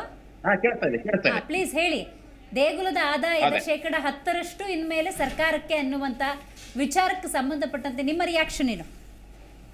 ಇದೇನ್ ಹೊಸ್ತಲ್ವಲ್ಲ, ಇದ್ರ ಹಿಂದೆನೂ ಇದು ಹೇಗೆ ಇತ್ತಲ್ವಾ? ಹೌದು, ಇನ್ನು ಅನುಕೂಲ ಜಾಸ್ತಿ ಮಾಡ್ಕೊಟ್ಟಿದ್ದಾರೆ. ಹಿಂದ್ಗಡೆಗೆ ಎಷ್ಟಿತ್ತು, ಬರೀ 25 ಸ್ಲಾಟ್ ಮಾಡಿದ್ರು, 3 slot, A category, B category, C category ಅಂತ. ಎ ಕ್ಯಾಟಗರಿ ದೇವಸ್ಥಾನಗಳಿಗೆ 25 ಲಕ್ಷ ಮೇಲ್ಗಡೆ ಇರ್ತಕ್ಕಂಥವ್ರು, ಬಿ ಕ್ಯಾಟಗರಿ ಇರ್ತಕ್ಕಂಥವ್ರು 5 ಲಕ್ಷ ಮೇಲೆ ಇರ್ತಕ್ಕಂಥ ಆದಾಯ ಇರ್ತಕ್ಕಂಥದ್ದು. ಈಗ ಹಿಂದೆಯೂ ಸಹಿತ ಬಿ ಕ್ಯಾಟಗರಿಗೆ 5%, ಎ ಕ್ಯಾಟಗರಿಯವರು 10% ಕೊಡ್ಬೇಕು ಅಂತಿತ್ತು. ಸಿ ಕ್ಯಾಟಗರಿ ಇರ್ತಕ್ಕಂಥ 34,000 ದೇವಸ್ಥಾನಗಳಿಗೆ ಯಾವ ದುಡ್ಡನ್ನು ಎಲ್ಲಿಯೂ ಕೊಡುವ ಹಾಗೆ ಇರ್ತಿರ್ಲಿಲ್ಲ. ಸೊ ಇಂಥ ಸಂದರ್ಭದಲ್ಲಿ ಇವಾಗ ಇನ್ನೂ ಅನುಕೂಲತೆಗಳು ಜಾಸ್ತಿ ಆಗಿದಾವೆ ಹೊರತಾಗಿ ಅನುಕೂಲತೆಗಳು ಕಡಿಮೆ ಆಗಿಲ್ಲ. ಇವಾಗ ಏನು ಇದು ಈ ಮಧ್ಯಮ ವರ್ಗದ ಏನು ಇತ್ತಲ್ಲ, ಬಿ ಕ್ಯಾಟಗರಿಯವರಿಗೆ ಹೆಚ್ಚು ಲಾಭ, 1 ಕೋಟಿಯವರೆಗೂ ಸಹಿತ ಅವ್ರಿಗೆ ಲಾಭದಾಯಕ ಆಯ್ತು. ಸೊ ಇಂಥ ಸಂದರ್ಭದಲ್ಲಿ ನಮ್ಗೆ ಈ ದೇವಸ್ಥಾನಗಳಿದಾವಲ್ಲ, ಇವುಗಳು ಶ್ರದ್ಧಾ ಕೇಂದ್ರಗಳು ಒಪ್ತೀನಿ. ಜನರ ಹುಂಡಿ ದುಡ್ಡಿನಿಂದ, ಶ್ರಮದಿಂದ ಬಂದಿರತಕ್ಕಂಥ ಆದಾಯವನ್ನ ಏನು ಕಾಣಿಕೆ ಅಂತ ಕೊಡ್ತಾರೋ ಅದರಿಂದ ಸಂಗ್ರಹ ಆಗಿರ್ತಕ್ಕಂಥ ದುಡ್ಡು, ಈ ದುಡ್ಡನ್ನ ಎಲ್ಲಿ ಕೊಡಬೇಕು? ಈಗಾಗಲೇ ಬಹಳ ಸ್ಪಷ್ಟವಾಗಿ ಕೋಟಾ ಶ್ರೀನಿವಾಸ್ ಪೂಜಾರಿ ಅವರು ಮುಜರಾಯಿ ಇಲಾಖೆ ಮಂತ್ರಿ ಆದಾಗ ಇದ್ರ ಬಗ್ಗೆ ಬಹಳ ವಿವರ ಚೆನ್ನಾಗಿ ಕೊಟ್ರು. ಏನು ಅಂದ್ರೆ, ಹಿಂದೂ ದೇವಾಲಯಗಳಲ್ಲಿ ಇರ್ತಕ್ಕಂಥ ಹಣದ 1 ಪೈಸೆಯೂ ಸಹಿತ ಅನ್ಯ ಧರ್ಮದ ಸಂಸ್ಥೆಗಳಿಗೆ ಹೋಗುವುದಿಲ್ಲ. ಇದು ಅವ್ರ ಸ್ಟೇಟ್ಮೆಂಟ್, ಇವಾಗೂ ಸಹಿತ ಆ ಸ್ಟೇಟ್ಮೆಂಟ್ ಇದೆ. ಸೊ ಆದ್ದರಿಂದ ನಮ್ಮ ಇದರಲ್ಲಿ 34,560 ದೇವಸ್ಥಾನಗಳಿದಾವೆ. ಅದರಲ್ಲಿ ಎ ಕ್ಯಾಟಗರಿ ಸಹಿತ 205, ಬಿ ಕ್ಯಾಟಗರಿ 139 ಇದಾವೆ. ಸೊ ಹೆಚ್ಚು ಇರ್ತಕ್ಕಂಥವು ಎಲ್ಲವೂ ಸಹಿತ 34,000 ಸಿ ಕ್ಯಾಟಗರಿಯಿಂದ ಬರ್ತವೆ. ಈ 34,000 ಸಿ ಕ್ಯಾಟಗರಿ ಇರ್ತಕ್ಕಂಥ ಇವುಗಳ ಮೇಂಟೆನೆನ್ಸ್ ಎಲ್ಲಿ ಆಗುತ್ತೆ? ಮತ್ತೆ ಮುಜರಾಯಿ ಇಲಾಖೆ ಕೊಟ್ಟಿರ್ತಕ್ಕಂಥ ಹಣದಿಂದಲೇ ಆಗುತ್ತಲ್ವಾ? ಪ್ರತಿ ಒಂದು ದೇವಸ್ಥಾನ ಸಿ ಕ್ಯಾಟಗರಿಯಲ್ಲಿ ಇರತಕ್ಕಂಥದಕ್ಕೆ 48,000 ರೂಪಾಯಿ ವಾರ್ಷಿಕವಾಗಿ ದುಡ್ಡನ್ನ ಕೊಡ್ಲಾಗುತ್ತೆ ಮೇಂಟೆನೆನ್ಸ್ಗೋಸ್ಕರ. ಅರ್ಚಕರಿಗೆ 3,500 ರೂಪಾಯಿ ದುಡ್ಡನ್ನು ಕೊಡ್ಲಾಗುತ್ತೆ. ಆಮೇಲೆ ಅನುದಾನಗಳನ್ನ ಕೊಡ್ಲಾಗುತ್ತೆ. ಆಕಸ್ಮಿಕವಾಗಿ ಭೂ ಸುಧಾರಣೆಯಿಂದ ಆಗಿ ದೇವಸ್ಥಾನಗಳ ಭೂಮಿ ಏನಾದ್ರೂ ಸರ್ಕಾರ ತೆಗೆದುಕೊಂಡ್ರೆ ಅದಕ್ಕೆ ಮತ್ತೆ ಹೆಚ್ಚಿನ ಅನುದಾನವನ್ನು ಕೊಡ್ಲಾಗುತ್ತೆ. ಅಂದ್ರೆ ಯಾವುದೇ ದುಡ್ಡು ಬಂದಿರುವುದು ಈ ಇಲಾಖೆಗೆ ಆಯುಕ್ತರು ಅದನ್ನ ಮೇಂಟೈನ್ ಮಾಡ್ತಿದ್ದಾರೆ. ಅದಕ್ಕೆ ಒಂದು ರೂಲ್ಸ್ ಅಂಡ್ ರೆಗ್ಯುಲೇಷನ್ ಇದೆ. ಅದಕ್ಕೆ ಸೆಕ್ಷನ್ 17 ನಿಯಮ 18 ಮತ್ತು 19 ನಿಯಮಗಳು ಅನ್ವಯ ಆಗ್ತವೆ. ಆಯುಕ್ತರು ಆ ಖಾತೆಯನ್ನು ನಿರ್ವಹಿಸುತ್ತಾರೆ. ಆಮೇಲೆ ಸಾಮಾನ್ಯ ಸಂಗ್ರಹ ನಿಧಿ ಅಂತ ಒಂದು ದೇವಸ್ಥಾನದ ಬ್ಯಾಂಕ್ ಖಾತೆ ಇರುತ್ತೆ, ಅದರ ಮೂಲಕ ಜಮೆ ಆಗುತ್ತೆ. ಯಾವುದು ದುಡ್ಡು ಪೋಲ್ ಆಗ್ತಾ ಇಲ್ಲ, ಮತ್ತೆ ಎಲ್ಲಿಗೂ ಹೋಗ್ತಾ ಇಲ್ಲ. ಮತ್ತು ಇವರು ಅಪಪ್ರಚಾರ ಮಾಡ್ತಾ ಇದ್ದಾರೆ ತುಂಬಾ ದಿವಸದ. ಈ ಕಾಂಗ್ರೆಸ್ ಬಂದಾಗಿಂದ ಒಂದು ಅಪಪ್ರಚಾರ ಶುರು ಆಗಿದೆ. ಹಿಂದೂ ದೇವಾಲಯಗಳಿಂದ ಸಂಗ್ರಹ ಆಗ್ತಕ್ಕಂಥ ಹಣವನ್ನು ಎಲ್ಲವೂ ಸಹಿತ ನಾವು ಬೇರೆ ಧರ್ಮೀಯರು ಬಳಸ್ತಾ ಇದ್ದಾರೆ. ಇವುಗಳು ತಪ್ಪುದಾದ ಕಾನ್ಸೆಪ್ಟ್, ಇದು ನಿಜಕ್ಕೂ ಅಲ್ಲ. ಇದನ್ನ ಕೋಟಾ ಶ್ರೀನಿವಾಸ ಹೇಳಿಕೆಗಳಲ್ಲಿ ನೀವು ಸ್ಪಷ್ಟವಾಗಿ ಗಮನಿಸಬಹುದು. ರೈಟ್, ಮಾತಾಡ್ತೀನಿ, ಹಾಗೆ ಸಂಪರ್ಕದಲ್ಲಿರಿ. ಒಟ್ಟಾರೆ ಸರ್ಕಾರ ತಳೆದಿರುವಂತಹ ನಿಲುವಿಗೆ ಸಂಬಂಧಪಟ್ಟಂತೆ ಬಿಜೆಪಿ ಬಹಳಷ್ಟು ವಿರೋಧವನ್ನು ವ್ಯಕ್ತಪಡಿಸ್ತಿರೋದಕ್ಕೆ ಕಾರಣ ಹಲವಾರು ಇರ್ಬೋದು. ಆ ಕಾರಣಗಳೇನು? ಆರಂಭದಿಂದಲೂ ಕಳೆದ 9 ತಿಂಗಳಿನಿಂದಲೂ ಕಾಂಗ್ರೆಸ್ ತಳೆದಂಥ ನಿಲುವುಗಳು ನೋಡಿ. ಅವತ್ತು ಉಡುಪಿಯಲ್ಲಿ ಒಬ್ಬ ಹಿಂದೂ ಹೆಣ್ಣು ಮಗಳು ಶೌಚಾಲಯದಾಗಿದ್ದಾಗ ವಿಡಿಯೋ ಚಿತ್ರೀಕರಣ ಆದ ಸಂದರ್ಭದಲ್ಲೂ ಕೂಡ ಗೃಹ ಮಂತ್ರಿಗಳು ಸಮಾಜದ ಸ್ವಾಸ್ಥ್ಯವನ್ನು ಕಾಪಾಡುವ ಬಹುದೊಡ್ಡ ಜವಾಬ್ದಾರಿಯನ್ನು ಇಟ್ಕೊಂಡಿರುವಂಥ ಪರಮೇಶ್ವರ್ ಅವರು ಮಕ್ಕಳಾಟ ಅನ್ನೋದರಿಂದ ಹಿಡಿದು ಇವತ್ತಿನ ದೇಗುಲ ಶಾಲೆಗಳಲ್ಲಿ ಧಾರ್ಮಿಕ ಆಚರಣೆಗಳನ್ನು ಮಾಡೋ ಹಾಗಿಲ್ಲ ಅನ್ನುವಂಥ ಆದೇಶದವರೆಗೂ ಕೂಡ ಕೆಲವೊಂದನ್ನು ಪರ್ಟಿಕ್ಯುಲರ್ ಆಗಿ ಪಾಯಿಂಟ್ ಮಾಡಿಕೊಂಡು ಬಿ ಜೆ ಪಿ ಏನಾದರೂ ಟಾರ್ಗೆಟ್ ಮಾಡ್ತಿದೆಯಾ? ಸರ್ಕಾರದ ಪ್ರತಿಯೊಂದು ಆದೇಶವನ್ನು ಒಪ್ಪಿಕೊಳ್ಳಲಾಗದಂಥ ಸ್ಥಿತಿಯಲ್ಲಿ ಬಿ ಜೆ ಪಿ ಇದೆಯಾ? ಬಿ ಜೆ ಪಿ ಯಾಕೆ ಈ ರೀತಿ ಪ್ರಶ್ನೆ ಮಾಡ್ತಿದೆ? ಇದರ ಬಗ್ಗೆ ಕೂಡ ಮಾತಾಡೋಣ. ದೇಗುಲಕ್ಕೆ ಸಂಬಂಧಪಟ್ಟಂತೆ ಸರ್ಕಾರ ತಳೆದಿರುವಂತಹ ನಿಲುವಿಗೆ ಸಂಬಂಧಪಟ್ಟಂತೆ ಬಿ ಜೆ ಪಿ ತೀವ್ರ ರೀತಿಯಲ್ಲಿ ವಿರೋಧವನ್ನು ವ್ಯಕ್ತಪಡಿಸ್ತಿದೆ. ಗೌಡ್ರೆ, ನೀವು ತಿಳಿಸ್ಬೇಕು, ಒಂದೊಳ್ಳೆ ವಿಧೇಯಕ, ಅದರಿಂದ ಹಲವರಿಗೆ ಉಪಯೋಗ ಆಗ್ತಿದೆ ಅನ್ನುವಂತಹ ಒಂದೊಳ್ಳೆ ಮಂಡನೆಯನ್ನು ನಮ್ಮ ಕಾರ್ಯಕ್ರಮದಲ್ಲಿರುವಂಥ ಪ್ಯಾನಲಿಸ್ಟ್ ಮಂಡಿಸ್ತಾ ಇದ್ದಾರೆ. ಬಟ್ ಮೊಸರಲ್ಲೂ ಕಲ್ಲು ಹುಡುಕೋ ಹಂಗೆ ಏನೇ ಯೋಜನೆಗಳನ್ನು ತಂದರೂ ಕೂಡ ಅದರಲ್ಲಿ ಇರುವಂಥ ಹುಳುಕನ್ನು ಹುಡುಕುವಂಥ ಪ್ರಯತ್ನದಲ್ಲಿ BJP ಇದೆ. ಇದು ಸರಿಯಾ ಅಂತ? ಬಿಜೆಪಿ ಇವಾಗ ವಿರೋಧ ಪಕ್ಷದಲ್ಲಿರೋದು ಮೇಡಮ್, ಒಂದು ಮೊದಲನೇದು. ಆಮೇಲೆ ಯಾವುದೇ ಒಂದು ತಿದ್ದುಪಡಿ ತಂದಾಗ್ಲೂ ಕೂಡ ಅದರಲ್ಲಿ ಒಳ್ಳೇದು ಕೆಟ್ಟದ್ದು ಎರಡೂ ಇರುತ್ತೆ. ನಾವು ಅದರಲ್ಲಿ ಇರುವಂತ ಲೋಪದೋಷಗಳೇನಿದೆ ಅದನ್ನೇ ಎತ್ತಿಡಿತಾ ತೋರಿಸ್ತಾ ಇರೋವಂಥದ್ದು. ಆಮೇಲೆ ಈಗ ತಾನೇ ಕಾಂಗ್ರೆಸ್ ಭಕ್ತರು ಹೇಳ್ತಾ ಇದ್ರು ನಮ್ಮ ತೆರಿಗೆ ನಮ್ಮ ಈ ಮಣ್ಣಿನ ಮಕ್ಕಳ ಹಕ್ಕು ಅಂತ ಅಂದ್ಬಿಟ್ಟು. ಪಾಪ 2 ದಿನದ ಹಿಂದೆ ಮರ್ತೋಗ್ಬಿಟ್ರು. ಆನೆ ಕೊಟ್ಟಂತ ತೆರಿಗೆ ನಮ್ಮ ರಾಜ್ಯದ ನಮ್ಮ ತೆರಿಗೆದಾರರ ನಮ್ಮ ನಾಡಿನ ತೆರಿಗೆದಾರರಿಗೆ ಕೇರಳ ಹಾಕಿತ್ತು. ಯಾರನ್ನ ಹೋಲ್ಸ್ಕೊಳಕ್ಕೆ ನಮ್ಮ ತೆರಿಗೆದಾರರ ಹಣ ಏನಾಗಿತ್ತು ಅವತ್ತು 15 ಲಕ್ಷ ರೂಪಾಯಿ. ಅದೇ ತರ ಎಷ್ಟು ತ್ವರಿತಗತಿಯಲ್ಲಿ ಆಯ್ತು ಮೇಡಮ್. ಅದು ತುಂಬಾ ವಿತಿನ್ 1 ಡೇ ಅದಲ್ಲಿ. ಅದೇ ತರ ಎಷ್ಟೊಂದು ತುಳಿತಕ್ಕೊಳಗಾಗಂತ ಕೊಡಗಿನಲ್ಲಿ ಎಷ್ಟೋ 100 ಘಟನೆಗಳಾಗಿದೆ. ಅದಕ್ಕೆಲ್ಲ ಇದೇ ರೀತಿ ಸ್ಪಂದಿಸಿದಾರ? ಇಲ್ಲ ಅಲ್ವಾ? ಇದೇ ಕನಕಪುರ ಕ್ಷೇತ್ರದಲ್ಲಿ ಎಷ್ಟೊಂದು ರೀತಿ ತಮಿಳುನಾಡು ಕಡೆಯಿಂದ ಆನೆಗಳು ಬಂದು ಬೆಳೆ ನಾಶ ಮಾಡಿರುವಂತದ್ದು ಸ್ಪಂದಿಸಿದಾರ?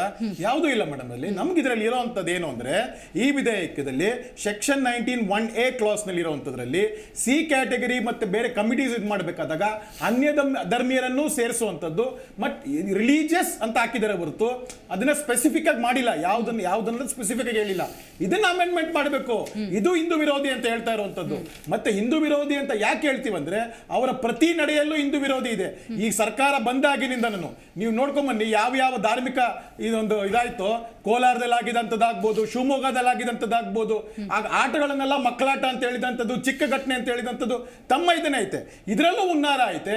ಅನ್ನಧರ್ಮೀಯರನ್ನ ಒಂದು ಜಿಲ್ಲಾ ಸಮಿತಿನಲ್ಲಿ ಆಗ್ಬೋದು, ಬೇರೆ ಸಮಿತಿಯಲ್ಲಿ ಆಗ್ಬೋದು, ನಾವೊಂದು ಹಿಂದೂ ಶ್ರದ್ಧಾ ಕೇಂದ್ರಗಳಲ್ಲಿ ಬೇರೆ ಒಂದು ಇದರ ಸಮುದಾಯ ಸೇರಿಸ್ತಾರೆ ಮೇಡಮ್. ಅದಲ್ಲಿ ನಿಮ್ಮ ಪ್ರಕಾರ ಏನು ಅಜೆಂಡಾ? ಮೇಡಮ್, ಅಜೆಂಡಾ ಏನು ಅಂದ್ರೆ, ಇವಾಗ ಅವರ ಒಂದು ಏನೋ ಧಾರ್ಮಿಕ ಕ್ಷೇತ್ರಗಳಲ್ಲಿ ಯಾರಾದ್ರೂ ಹಿಂದೂಗಳ ಮೆಂಬರ್ ಇದಾರ ಅದಲ್ಲಿ ಇದ್ರೆ ಹೇಳ್ಬೋದು ಇದರಲ್ಲಿ.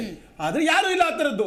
ಇಲ್ಲಿ ಏನು ಅಂದ್ರೆ ಈ ಒಂದು ಕ್ಷೇತ್ರಗಳಲ್ಲಿ ಈ ಒಂದು ಅಂದ್ರೆ ಧಾರ್ಮಿಕ ದತ್ತಿ ಇಲಾಖೆಗಳಲ್ಲಿ ಅನ್ಯ ಧರ್ಮೀಯರ ಒಳಗಡೆ ಸೇರಿ ಬಂದು ಇಡೀ ಒಂದು ಟೆಂಪಲ್ ಇನ್ಸ್ಟಿಟ್ಯೂಷನ್ಸ್ ನ ಹಾಳು ಮಾಡುವಂತ ದೊಡ್ಡ ಅಜೆಂಡಾ ಇರುವಂತದ್ದು ಕಾಂಗ್ರೆಸ್ದು. ಯಾಕೆ ಇದನ್ನ ನಾವು ವಿರೋಧಿಸ್ತಾ ಇರುವಂತದ್ದು? ಶ್ರದ್ಧಾ ಕೇಂದ್ರಗಳಲ್ಲಿ ನಮ್ಮ ಧಾರ್ಮಿಕ ದತ್ತಿ ಇಲಾಖೆಯಲ್ಲಿ ಹಿಂದೂ ಪಂಗಡದವರೇನೆ ಇರಬೇಕು, ಹಿಂದೂಗೆ ಸಂಬಂಧಪಟ್ಟದಂತೆ ಇದೇ ಇರಬೇಕು. ಅನ್ಯ ಧರ್ಮೀಯರಿಗೆ ಏನ್ ಕೆಲಸ ಇಲ್ಲಿ? ಅನ್ಯ ಧರ್ಮೀಯರಿಗೆ ಇಲ್ವಲ್ಲ ಅದಲ್ಲಿ. ಇವಾಗ ಅವರು ಏನ್ ಮುಜರಾಯಿ ಇಲಾಖೆ ಒಳಪಡ್ತಾರೆ ಅವರು ಅದರಲ್ಲಿ. ಮತ್ತೆ ಇನ್ನೊಂದು ಮುಖ್ಯವಾದದ್ದು ಮೇಡಮ್, ಅಲ್ಲಿ ನಮ್ಮ ದೇವರನ್ನ ನಂಬ್ತಾರ. ಅವರ ದೇವರೇ ಅವರಿಗೆ ಮುಖ್ಯವಾಗಿರ್ಬೇಕಾದಾಗ, ಒಂದು ಬುಕ್ ನಲ್ಲಿ ಇರೋದೇ ಮುಖ್ಯವಾಗಿರ್ಬೇಕಾದಾಗ, ಇನ್ನೊಂದು ಇದರಲ್ಲಿ ಅದೇ ಪ್ರಮುಖವಾಗಿರ್ಬೇಕಾದಾಗ ಅನ್ಯ ಧರ್ಮೀಯರ ಶ್ರದ್ಧಾ ಕೇಂದ್ರದಲ್ಲಿ ಬಂದು ಯಾವ ರೀತಿಯಾಗಿ ಅದನ್ನ ನಡೆಸ್ಕೊಂತಾರೆ, ಇಲ್ಲ ಅಡ್ಮಿನಿಸ್ಟ್ರೇಟಿವ್ ನಲ್ಲಿ ಬರ್ತಾರೆ ಅನ್ನೋದು ನೀವೇ ಯೋಚನೆ ಮಾಡಿ. ಇಡೀ ರಾಜ್ಯ ಜನರು ಯೋಚನೆ ಮಾಡ್ತಾರೆ. ಇದು ಪ್ರಶ್ನಾರ್ಥಕ ಚಿಹ್ನೆ ಆಗಲ್ವಾ ಮೇಡಮ್? ಅದಲ್ಲಿ ಯೋಚನೆ ಮಾಡಬಹುದು. ಒಬ್ಬ ದೇವರಂತಾನೆ, ಅದಕ್ಕಿಂತ ದೇವರಿಗಿಂತ ಬೇರೆ ಯಾವುದು ಇಲ್ಲ, ದಟ್ ಈಸ್ ದ ಫೈನಲ್ ಅಂತ ಹೇಳೋ ಬುಕ್ ನಲ್ಲಿ ಇರುವಂತ ವ್ಯಕ್ತಿಗಳು ಧಾರ್ಮಿಕ ಶ್ರದ್ಧಾ ಕೇಂದ್ರಗಳು ಹಿಂದೂ ಶ್ರದ್ಧಾ ಕೇಂದ್ರಕ್ಕೆ ಬಂದಾಗ ಯಾವ ರೀತಿಯಾಗಿ ನಡೆಸಬಹುದು, ಯಾವ ರೀತಿಯಾದ ಇದಾಗಬಹುದು? ಇದು ಬಹುದೊಡ್ಡ ಪ್ರಶ್ನೆ. Right, I got it. ಯಾಕೆ ನೀವು ಇನ್ನೂ ಪಾಸಿಟಿವ್ ಆಗಿ ಯೋಚನೆ ಮಾಡಬಾರ್ದು ಅಂತ? ರಾಮ ಮಂದಿರ ಅಂದ ಸಂದರ್ಭದಲ್ಲಿ ಅಲ್ಲಿ ರಾಮ ಮಂದಿರ ಇತ್ತಾ ಇಲ್ವಾ ಅನ್ನೋದಕ್ಕೆ ಪುರಾತತ್ವ ಇಲಾಖೆಯ ಒಬ್ಬ ಅಧಿಕಾರಿ KK ಮೊಹಮ್ಮದ್ ಅವರು ಬೀಂಗ್ ಅ ಮುಸ್ಲಿಂ ನಿಷ್ಪಕ್ಷಪಾತವಾಗಿ ನಡ್ಕೊಂಡ್ರು ಅನ್ನೋದಾದ್ರೆ ಅದನ್ನ ಅಕ್ಸೆಪ್ಟ್ ಮಾಡ್ತೀರಿ ನೀವು? ಯಾಕೆ ಇಲ್ಲಿ ಬೇರೆ ಯಾರೋ ಬಂದು ಕೂತ್ಕೊಂಡ್ರು ಕೂಡ ಅವರು ನಿಷ್ಪಕ್ಷಪಾತವಾಗಿ ನಡ್ಕೊಳ್ತಾರೆ ಅಂತ ಒಪ್ಕೊಳ್ಳೋದಕ್ಕೆ ಸಾಧ್ಯ ಇಲ್ಲ ಅಂತನಾ? ನೀವು KK ಮೊಹಮ್ಮದ್ ಅವರ ಹೇಳಿಕೆಗಳನ್ನ ನೋಡ್ಬೋದು, ಅವ್ರು ನೋಡ್ಬೋದು. ಅವ್ರು ಅದ್ರ ಬಗ್ಗೆ ಇನ್ನೂ ತುಂಬಾ ಹೇಳಿದ್ದಾರೆ. ಅಂದ್ರೆ ಇನ್ನೊಂದು ಸಮಾಜ, ಮುಸ್ಲಿಂ ಸಮಾಜ ಏನಿವತ್ತು ಕಾಶಿಲ್ ನಡೀತಿದೆ, ಮಥುರಲ್ಲಿ ನಡೀತಿದೆ, ಅದನ್ನು ಕೊಡ್ಬೇಕಂತ ಹೇಳಿದ್ದಾರೆ. ಅದನ್ನ ಕೇಳ್ತಾರ ಅವ್ರ ಜನ? ಕೇಳ್ತಾರ?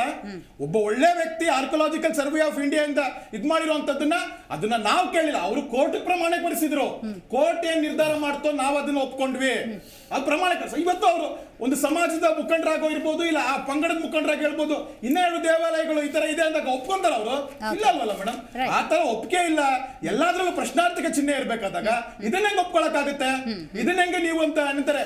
ಇದು ಇಲ್ಲಿಗಲಿ ಎಂಟ್ರೆನ್ಸ್ ಮಾಡುವಂತದ್ದು, ಟ್ರೆಸ್ ಪಾಸಿಂಗ್. ಇದು ಒಂದು ರಿಲಿಜಿಯಸ್ ಇದಕ್ಕೆ ಟ್ರೆಸ್ ಪಾಸಿಂಗ್ ಆಗುವಂತದ್ದು. ಯಾವುದೇ ಒಂದು ಪಬ್ಲಿಕ್ ಪ್ರಾಪರ್ಟಿಗೆ ಟ್ರೆಸ್ ಪಾಸಿಂಗ್ ಹಾಕಿದ್ರೆ ಅಲ್ಲ ಒಂದು ಪನಿಷ್ಮೆಂಟ್ ಇರುತ್ತೆ. ಈ ತರ ಟ್ರೆಸ್ ಪಾಸಿಂಗ್ ಮಾಡಬೇಕಾದಾಗ ಇದು ಸಿದ್ದರಾಮಯ್ಯನವರ ಹಿಂದಿ ವಿರೋಧಿಗೆ ಅತ್ಯಂತ ದೊಡ್ಡ ಕಾರಣ ಇದು. ರೈಟ್. ಶಶಿಕಾಂತ್ ಇಡಳ್ಳಿ ಅವರು ಏನ್ ಹೇಳ್ತೀರಾ ಇದ್ರ ಬಗ್ಗೆ? ಬಿಜೆಪಿ ಅವ್ರು ಮಾತಾಡಿದ್ದನ್ನು ನೀವು ಗಮನಿಸಿದ್ರಿ ಅಂತ ಭಾವಿಸ್ತೇನೆ. ಆಡಿಯೋ ಕೇಳಿಸ್ತಾ ಇಲ್ಲ ಸರ್, ನೀವು ಅನ್ಮ್ಯೂಟ್ ಮಾಡಿ ಮಾತಾಡಿ. ಅವ್ರು ಹೇಳಿದ್ದು ನಾನು ಕೇಳಿಸಿದೆ ಮೇಡಮ್, ಕೇಳಿಸ್ಕೊಂಡೆ. ಇವಾಗ ನಾನು ಹೇಳ್ತಾ ಇರೋದು, ನೀವೇ ಹೇಳಿದ್ರೆ ಮೊಸರಲ್ಲಿ ಕಲ್ಲು ಹುಡುಕೋದು ಮತ್ತೊಂದು ಅಂತ, ಅವುಗಳನ್ನ ಅವ್ರು ಮಾಡ್ತಾ ಬಂದಿದ್ದಾರೆ. ಇದ್ರೇನು ಹೆಚ್ಚು ವ್ಯತ್ಯಾಸ ಇಲ್ಲ, ಹಿಂದೆ ಇರೋದು ಮಾತ್ರ. ಆಯ್ತು, ಇವ್ರಿಗೆ ಬದಲಾವಣೆ ಮಾಡ್ಬೇಕಂದ್ರೆ ಈ ಹಿಂದೆ 4 ವರ್ಷ ಇವರೇ ಇದ್ರಲ್ವಾ, ಹಾಗಾದ್ರೆ ಯಾಕೆ ದತ್ತಿ ಇಲಾಖೆಯ ಈ ರೂಲ್ಸ್ ಗಳಿಗೆ ರೆಗ್ಯುಲೇಷನ್ಸ್ ಗಳಿಗೆ ಯಾಕೆ ಬದಲಾವಣೆ ತರಲಿಲ್ಲ? ಅವಾಗೂ ಸಹಿತ ಅನ್ಯ ಧರ್ಮೀಯನ ಸೇರಿಸಿಲ್ವಲ್ಲ, ಅಮೆಂಡ್ಮೆಂಟ್ ಆಗಿರೋದು ಇವಾಗ, ಅಮೆಂಡ್ಮೆಂಟ್ ಆಗಿರೋದು ಇವಾಗ. ಯಾವ ಇರ್ಲಿ, ಮಾತಾಡಕ್ ಬಿಡಿ, ನಮ್ಗೆ ಆಮೇಲೆ ಮಾತಾಡಿ, ನೀವು ಬ್ಯಾಡ್ ಅನ್ನೋದಿಲ್ಲ. ನಾನು ಹೇಳ್ತಾ ತಿದ್ದಬೇಕಾಗುತ್ತೆ. ಅಲ್ಲ, ಆಯ್ತು ಸ್ವಾಮಿ, ನೀವು ಮಾತಾಡಿ, ನಿಮಗ್ ಬಂದಾಗ ನೀವು ಮಾತಾಡಿ, ಒಂದ್ ನಿಮಿಷ ಕೇಳಿ ಹೇಳಿದ್ದನ್ನ, ಅರ್ಥ ಆಯ್ತಾ? ಆಯ್ತು. ಮೊದಲನೇದಾಗಿ ಹಿಂದೂ ಶ್ರದ್ಧಾ ಕೇಂದ್ರಗಳಿಗೆ ಹಿಂದೂಗಳು ಬರ್ತಾ ಇದ್ದಾರೆ, ಅವರು ಹಣ ಕೊಡ್ತಾರೆ, ಒಪ್ತೀನಿ. ಮತ್ತೆ ಅಲ್ಲಿ ಇರ್ತಕ್ಕಂಥದ್ದು ಇವಾಗ ಇವ್ರು ಏನೇ ಮಾಡಿದ್ರು ಸಹಿತ ಮತ್ತೆ ಅದು ಹಿಂದೂ ಶ್ರದ್ಧಾ ಕೇಂದ್ರಗಳಿಗೆ ಹೋಗುತ್ತೆ. ಸ್ವಲ್ಪ ವಿಶಾಲವಾಗಿ ಯೋಚನೆ ಮಾಡಿ ನೀವು. ಅವರು ಎಲ್ಲಿ ನಮ್ಮ ಕಮಿಟಿಯಲ್ಲಿ ಅವ್ರು ಬಂದ್ಬಿಡ್ತಾರೆ ಅನ್ಯ ಧರ್ಮೀಯರು ಅಂತೀರಾ, ಹಾಗಾದ್ರೆ ಅವ್ರ ಕಮಿಟಿಯಲ್ಲೂ ಸಹಿತ ನಿಮ್ಮ ಧರ್ಮೀಯರು ಹೋಗ್ತಿರಲ್ವಾ? ಯಾಕೆ ವಿಶಾಲವಾದಂತ ಅರ್ಥದಲ್ಲಿ ಮಾಡೋದಿಲ್ಲ? ಯಾಕೆ ಸರ್ವಧರ್ಮ ಸಮಾನತೆಯನ್ನು ನೀವು ಯೋಚನೆ ಮಾಡೋದಿಲ್ಲ? ಇರ್ಲಿ ಬಿಡಿ. ಯಾವ ಕಮಿಟಿ ಉದಾಹರಣೆ ಒಂದೆರಡು ಕೊಡ್ಬೋದಾ ಯಡಳ್ಳಿ ಅವರೇ? ಏನ್ ಹೇಳಿ? ಯಾವ ಕಮಿಟಿ, ಯಾವ ಮಸೀದಿಯ ಯಾವ ಕಮಿಟಿಯಲ್ಲಿ ಹಿಂದೂ ಧರ್ಮೀಯರಿದ್ದಾರೆ, ಅಲ್ಲಿ ಹೋಗಿ ವ್ಯತ್ಯಾಸವನ್ನ ಮಾಡಿದ್ದಾರೆ ಹೇಳ್ತಾ ಇರೋದು, ಇವಾಗ ಆಗ್ತಕ್ಕಂಥ ಮಸೂದೆಯಲ್ಲಿ ಅದೊಂದು ಕ್ಲಾಸ್ ಇದೆ, ಅಂದ್ರೆ ಬೇರೆ ಧರ್ಮೀಯರನ್ನು ಒಳಗೊಂಡು ಕಮಿಟಿ ಫಾರ್ಮ್ ಮಾಡ್ಬೇಕು ಅಂತಿದೆ. ಅವಾಗ ಹಿಂದೂ ಧರ್ಮದವರು ಸಹಿತ ಅವ್ರ ಕಮಿಟಿಯಲ್ಲಿ ಇದ್ರೆ, ಅವರು ನಮ್ಮಲ್ಲಿ ಇದ್ರೆ ಈ ತರ ಎಕ್ಸ್ಚೇಂಜ್ ಆಗ್ಲಿ. ಯಾಕಂದ್ರೆ ನಾವು ಪಾರ್ಟಿಷನ್ ಆಗೋಗ್ಬಿಟ್ಟಿದೆ ಇವಾಗ, ಧರ್ಮಗಳಲ್ಲಿ ನಾವು ಮನಸ್ಸು ಮತ್ತು ಮನೆಗಳು ಒಡೆದೋಗಿಟ್ಟಿದ್ದಾವೆ. ಸೊ ಆದ್ರಿಂದ ಇವುಗಳನ್ನ ಬಿಟ್ಬಿಟ್ಟು ನಮಗ್ ಬೇಕಾಗಿರೋದು ಏನು ಅಂತಂದ್ರೆ, ಆಯ್ತಣ್ಣ ನೀವು ಬನ್ನಿ, ನನ್ನ ತಮ್ಮಂದ್ರೆ ನಾವು ಅಲ್ಲಿರ್ತೀವಿ, ಈ ರೀತಿಯಾದಂತ ಎಕ್ಸ್ಚೇಂಜ್ ಮಾಡ್ತಾ ಹೋಗೋಣ. ನಾವು ಬೇಕಾಗಿರೋ ಸರ್ವಧರ್ಮದ ಶಾಂತಿಯ ತೋಟವನ್ನು ಮಾಡೋಣ, ಅಥವಾ ಇದೇ ರೀತಿಯಾಗಿ ಧರ್ಮ ದ್ವೇಷವನ್ನ ಮಾಡೋಣ? ನಮ್ಮ ದುಡ್ಡನ್ನು ಅಲ್ಲಿ ಬಳಸಲಾಗುತ್ತೆ, ಇಲ್ಲಿ ಬಳಸಲಾಗುತ್ತೆ. ಮೊಟ್ಟ ಮೊದಲನೇದಾಗಿ ಬೇಕಾಗಿರೋದು, ಒಂದು ನಿಮಿಷ ಸುಮ್ಮನೆ ಇರಿ ಸರ್, ಮಾತಾಡ್ತಾ ಇದ್ದೀನಿ, ಮಾತಾಡಿ ಅದಲ್ಲೇ ನಿಮ್ಗೆ ಎಷ್ಟಕ್ಕಿದೆ ನನಗಿದೆ.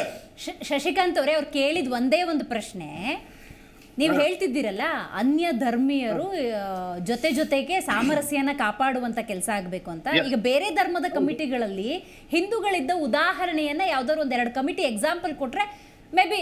ನಾನು ಹೇಳ್ತಾ ಇರೋದು, ಇವಾಗ ಧಾರ್ಮಿಕ ಸಂಸ್ಥೆಗಳ ವಿಧೇಯಕ 2024 ನೀವಿರ್ತೀರಿ ಅನ್ನುವಂತ ಮಾತನ್ನ ನೀವು ಪ್ರಯೋಗ ಮಾಡಿದ್ರಿ, ಈ ಶಬ್ದವನ್ನ ನೀವು ಪ್ರಯೋಗ ಮಾಡಿದ್ರಿ. ಹೌದು ಮೇಡಮ್, ಇವಾಗ ಬಂದಿರತಕ್ಕಂತ ವಿಧೇಯಕದಲ್ಲಿ ಆ ಕ್ಲಾಸ್ ಇದೆ, ಹಿಂದಿಂದಲ್ಲ, ಇವಾಗಿನ ವಿಧೇಯಕದಲ್ಲಿ ಆ ಕ್ಲಾಸ್ ಇದೆ. ಅರ್ಥ ಆಯ್ತಾ? ಅನ್ಯ ಧರ್ಮೀಯರು ಕಮಿಟಿಯಲ್ಲಿ ಇರಬಹುದು ಅಂತ. ಆಯ್ತು ಬಿಡಿ, ಅವ್ರ ಕಮಿಟಿಯಲ್ಲಿ ಇವರು ಹಿಂದೂಗಳು ಹೋಗಲಿ, ಹಿಂದೂಗಳು ಇದರಲ್ಲಿ ಅವ್ರ ಕಮಿಟಿಯಲ್ಲಿ ಹೋಗಲಿ, ನಾವು ಎಲ್ಲರೂ ಸಹಿತ ಒಂದಾಗಿರೋಣ. ಎಲ್ಲಾ ಧರ್ಮಗಳು ಒಂದೇ, ಎಲ್ಲಾ ದೇವರುಗಳು ಒಂದೇ. ಗೊತ್ತಾಯ್ತು ಸರ್. ಸರ್ ರೀಜಾಯಿನ್ ಆಗಿ ನೀವು ವಿಶಾಲವಾದ ಮನಸ್ಥಿತಿಯಲ್ಲಿ ಮಾಡಿ. ಧರ್ಮ ದ್ವೇಷವನ್ನ ಬಿಟ್ಟು ಬಿಡಿ ದಯವಿಟ್ಟು. ಧರ್ಮ ದ್ವೇಷ ನಮ್ಮನ್ನ ಹಾಳು ಮಾಡುತ್ತೆ, ನಮ್ಮ ದೇಶನು ಒಡೆದಾಕುತ್ತೆ. ಆದ್ರಿಂದ ಎಲ್ಲರೂ ಒಂದಾಗೋಣ. ನಮಗೆ ಚರ್ಚು ಅಷ್ಟೇ ಮುಖ್ಯ, ಮಸೀದಿಯು ಅಷ್ಟೇ ಮುಖ್ಯ, ದೇವಸ್ಥಾನವೂ ಅಷ್ಟೇ ಮುಖ್ಯ ಆಸ್ತಿಕರಿಗೆ. ಆದ್ದರಿಂದ ಎಲ್ಲವೂ ಒಂದೇ ಆಗಿರುತ್ತೆ, ಎಲ್ಲ ಅಂತಂಬರ ಹಾಗೆ ಬದುಕೋಣ ಅನ್ನುವ ಒಂದು ಕಾನ್ಸೆಪ್ಟ್ ನೀವು ಎಲ್ಲಿವರೆಗೂ ಬರೋದಿಲ್ವೋ ಅಲ್ಲಿವರೆಗೂ ಎಲ್ಲಾ ಶರಣರು, ಎಲ್ಲಾ ಸಂತರು ಹೇಳಿದ್ದು ಏನನ್ನ ಹೇಳಿದ್ದು? ಮಾನವೀಯತೆ ಮುಖ್ಯ, ದಯೆ ಇಲ್ಲದ ಧರ್ಮ ಯಾವುದು ಇಲ್ಲ, ಇರಬಾರ್ದು.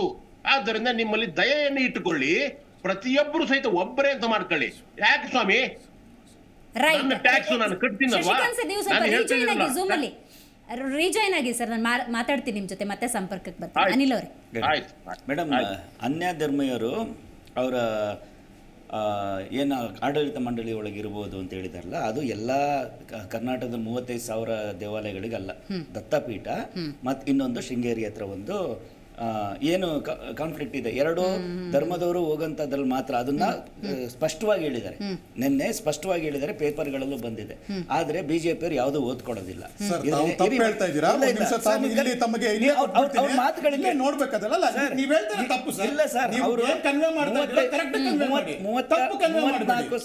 ದೇವಾಲಯಗಳಲ್ಲೂ ಅಲ್ಲ, ಎರಡೇ ದೇವಗಳ. ಅದು ಏನಕ್ಕೆ ಆಡಿಯನ್ಸ್ ತಂದಿದ್ದಾರೆ ಅಂತ ಹೇಳ್ತೀನಿ ಸರ್.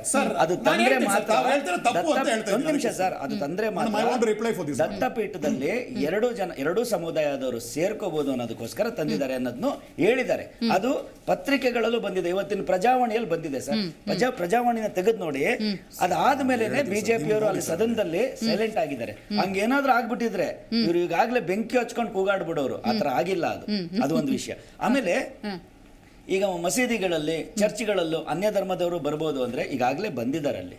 Okay. ಹೆಂಗ್ ಬಂದಿದ್ದಾರೆ ಅಂದ್ರೆ ಕನ್ವರ್ಟ್ ಆಗಿ 40-50 ವರ್ಷ ಹಿಂದೆ ಕನ್ವರ್ಟ್ ಆದವ್ರನ್ನ ಒಳಗಡೆ ಕರ್ಕೊಂಡಿದ್ದಾರೆ. ನಿನ್ನೆ ಮೊನ್ನೆ ಬಂದವ್ರನ್ನು ಅವ್ರು ಒಳಗಡೆ ಕರ್ಕೊಂಡಿದ್ದಾರೆ. ನನಗೆ ಗೊತ್ತು, ಮಸೀದಿಗಳಲ್ಲೂ ಕರ್ಕೊಂಡಿದ್ದಾರೆ. ಮಸೀದಿಗಳಲ್ಲಿ, ಚರ್ಚ್ಗಳಲ್ಲಿ ನಿಮಗೆ ಭೇದ ಭಾವ ಇಲ್ಲ. ಸರ್ ಅಲ್ಲೊಂದು ಹೇರ್ಲೈನ್ ಡಿಫ್ರೆನ್ಸ್ ಇಲ್ವಾ? ಹೇಳಿ. ಕನ್ವರ್ಟ್ ಆಗಿ ಅಲ್ಲಿ ಕೂತ್ಕೊಳ್ಳೋಕ್ಕೂ ಆಡಳಿತ ಮಂಡಳಿಯಲ್ಲಿ ಕೂತ್ಕೊಳ್ಳೋಕ್ಕೂ ಡಿಫ್ರೆನ್ಸ್ ಬಹಳ ಇದೆ. ನಾವು ಕನ್ವರ್ಟ್ ಮಾಡೋಣ. ನಾನು ಅದನ್ನೇ ಹೇಳ್ತಿರೋದು. ನಾವು ಯಾವ ರೀತಿ ಇರಬೇಕು ಅಂದ್ರೆ ವೆಲ್ಕಮ್ ಮಾಡಬೇಕು. ಅಲ್ಲಿ ಚರ್ಚ್ಗಳಲ್ಲಿ ಫಾದರ್ಗಳು ಯಾವ ಜಾಗದಿಂದ ಬಂದವರನ್ನು ಕರ್ಕೊಂಡೋಗಿ 13 ವರ್ಷ ಓದಿಸ್ಬಿಟ್ಟು ಫಾದರ್ ಮಾಡ್ತಾ ಇದ್ದಾರೆ. ಮಸೀದಿಗಳಲ್ಲಿ ಯಾವ ಇದರಿಂದ ಪಂಗಡದಿಂದ ಬಂದವನು ಕರ್ಕೊಂಡೋಗಿ ಮೌಲಾನ ಮಾಡ್ತಾ ಇದಾರೆ ಓದಿಸ್ಬಿಟ್ಟು. ನೀವು ಮಾಡಿ, ಯಾಕೆ ಮಾಡಲ್ಲ? ಮಾಡಿದಾಗ ಏನಾಗುತ್ತೆ ಅಂದ್ರೆ ಈ ತೊಂದರೆಗಳೇ ಇರೋದಿಲ್ಲ. ಅಲ್ಲ ಸರ್, ಯಾವುದೇ ತತ್ವ ಸಿದ್ಧಾಂತ ಧರ್ಮವನ್ನ ಒಪ್ಪಿ ಬರೋದಕ್ಕೂ ಒತ್ತಾಯ ಪೂರ್ವಕದಲ್ಲಿ ಆ ವ್ಯಕ್ತಿ ಮೇಲೆ ಹೇರೋದಕ್ಕೂ ವ್ಯತ್ಯಾಸ ಇದೆ ಅಂತ ನಿಮ್ಗೆ ಅನ್ಸದೇ ಇಲ್ವಾ? ಹಾಗಾದ್ರೆ ಭಾರತ ದೇಶದಲ್ಲಿ ಎಷ್ಟು ಜನ ಹಿಂದೂ ಧರ್ಮಕ್ಕೆ ಮತಾಂತರ ಆಗಿದ್ದಾರೆ ಅಂತ ಏನಾದ್ರು ನಿಮ್ಗೆ ರಿಪೋರ್ಟ್ ಇದೆಯಾ? ಕರ್ನಾಟಕದಲ್ಲಿ ಆಗಿದ್ದಾರೆ ಅಂತ ನೀವು ವೆಲ್ಕಮ್ಮೇ ಮಾಡ್ಕೊಳಲ್ಲ ಅಂದಾಗ ನೀವು ಹೆಂಗೆ ಮೇಡಮ್ ರಕ್ಷಣೆ ಮಾಡಕ್ಕಾಗುತ್ತೆ? ಕರೆಕ್ಟ್ ಅಲ್ವಾ? ನೀವೂ ಅವ್ರೇನು ಪಾಶ್ಚಾತ್ಯರು ಬಂದು ದೇಶದಲ್ಲಿ ಯಾವ ರೀತಿ ಅವರು ಬೇರೆ ಬೇರೆ ಧರ್ಮಗಳನ್ನ ಈ ದೇಶದಲ್ಲಿ ಹಾಕಿದ್ರಲ್ಲ, ಅದೇ ರೀತಿ ನಾವು ಹಿಂದೂಗಳು ಇಲ್ಲಿಂದ ಹೋಗಿ ಅಮೆರಿಕದಲ್ಲಿ ಹರೇ ರಾಮ ಹರೇ ಕೃಷ್ಣ ಅಂತೇಳಿ ಧರ್ಮನ ಪ್ರಸಾರ ಮಾಡ್ತಾ ಇದೀವಿ. ಯಾಕೆ ನೀವು ಇಂಡಿಯಾದೊಳಗೆ ಬಿಡೋದಿಲ್ಲ? ಅದು ಮಾಡಿ ನೀವು. ಅದನ್ನ ಮಾಡಿದಾಗ ಏನಾಗುತ್ತೆ ಹೇಳಿ ನಿಮ್ಗೆ? ಅದನ್ನ ಮಾಡಿದಾಗ ನಿಮಗೆ ಬೇರೆ ಧರ್ಮನೇ ಬೇಕಾಗೋದಿಲ್ಲ. ನಾನು ಅದನ್ನ ಹೇಳ್ತಾ ಇದ್ದೀನಿ. ನೀವು ನಿಮ್ಮ ಸಂಸ್ಥೆಗಳಲ್ಲಿ ಬೇರೆ ಧರ್ಮದವ್ರು ಬರಬೇಕು ಅಂದ್ರೆ ಕನ್ವರ್ಟ್ ಮಾಡಕ್ ಟ್ರೈ ಮಾಡಿ. I got your point. Yadukumar ಗೌಡ್ರೆ ಅವ್ರು ಹೇಳಿದ್ದು ಅನ್ಯ ಧರ್ಮೀಯರು ಯಾಕೆ ಇರಬೇಕು ಅಂತ ಹೇಳಿದ್ರೆ ಕೆಲವೊಂದು ಕಾನ್ಫ್ಲಿಕ್ಟ್ ಇರುವಂಥ ದೇವಾಲಯಗಳಲ್ಲಿ ಮಾತ್ರ ಅಂತ. ಒಂದು ಪಕ್ಷ ಇರುವಂಥ ಅಷ್ಟೂ ದೇವಾಲಯಗಳಲ್ಲಿ ಅನ್ಯ ಧರ್ಮೀಯರು ಆಡಳಿತ ಮಂಡಳಿಯಲ್ಲಿ ಇರಬೇಕು ಅಂತ ಹೇಳಿದ್ರೆ ಇವತ್ತು ಬಿಜೆಪಿ ಹಿಂಗ್ ಸುಮ್ಮನೆ ಕೂತ್ಕೊತಿರ್ಲಿಲ್ಲ. ಮೇಡಮ್ ಅವ್ರಿಗೆ ಮಾಹಿತಿ ಇಲ್ಲ ಅಂತ ಕಾಣುತ್ತೆ. ಅಮೆಂಡ್ಮೆಂಟ್ಸ್ ಇಲ್ಲಿದೆ, ಕಾಪಿ ತೋರಿಸಬಹುದು.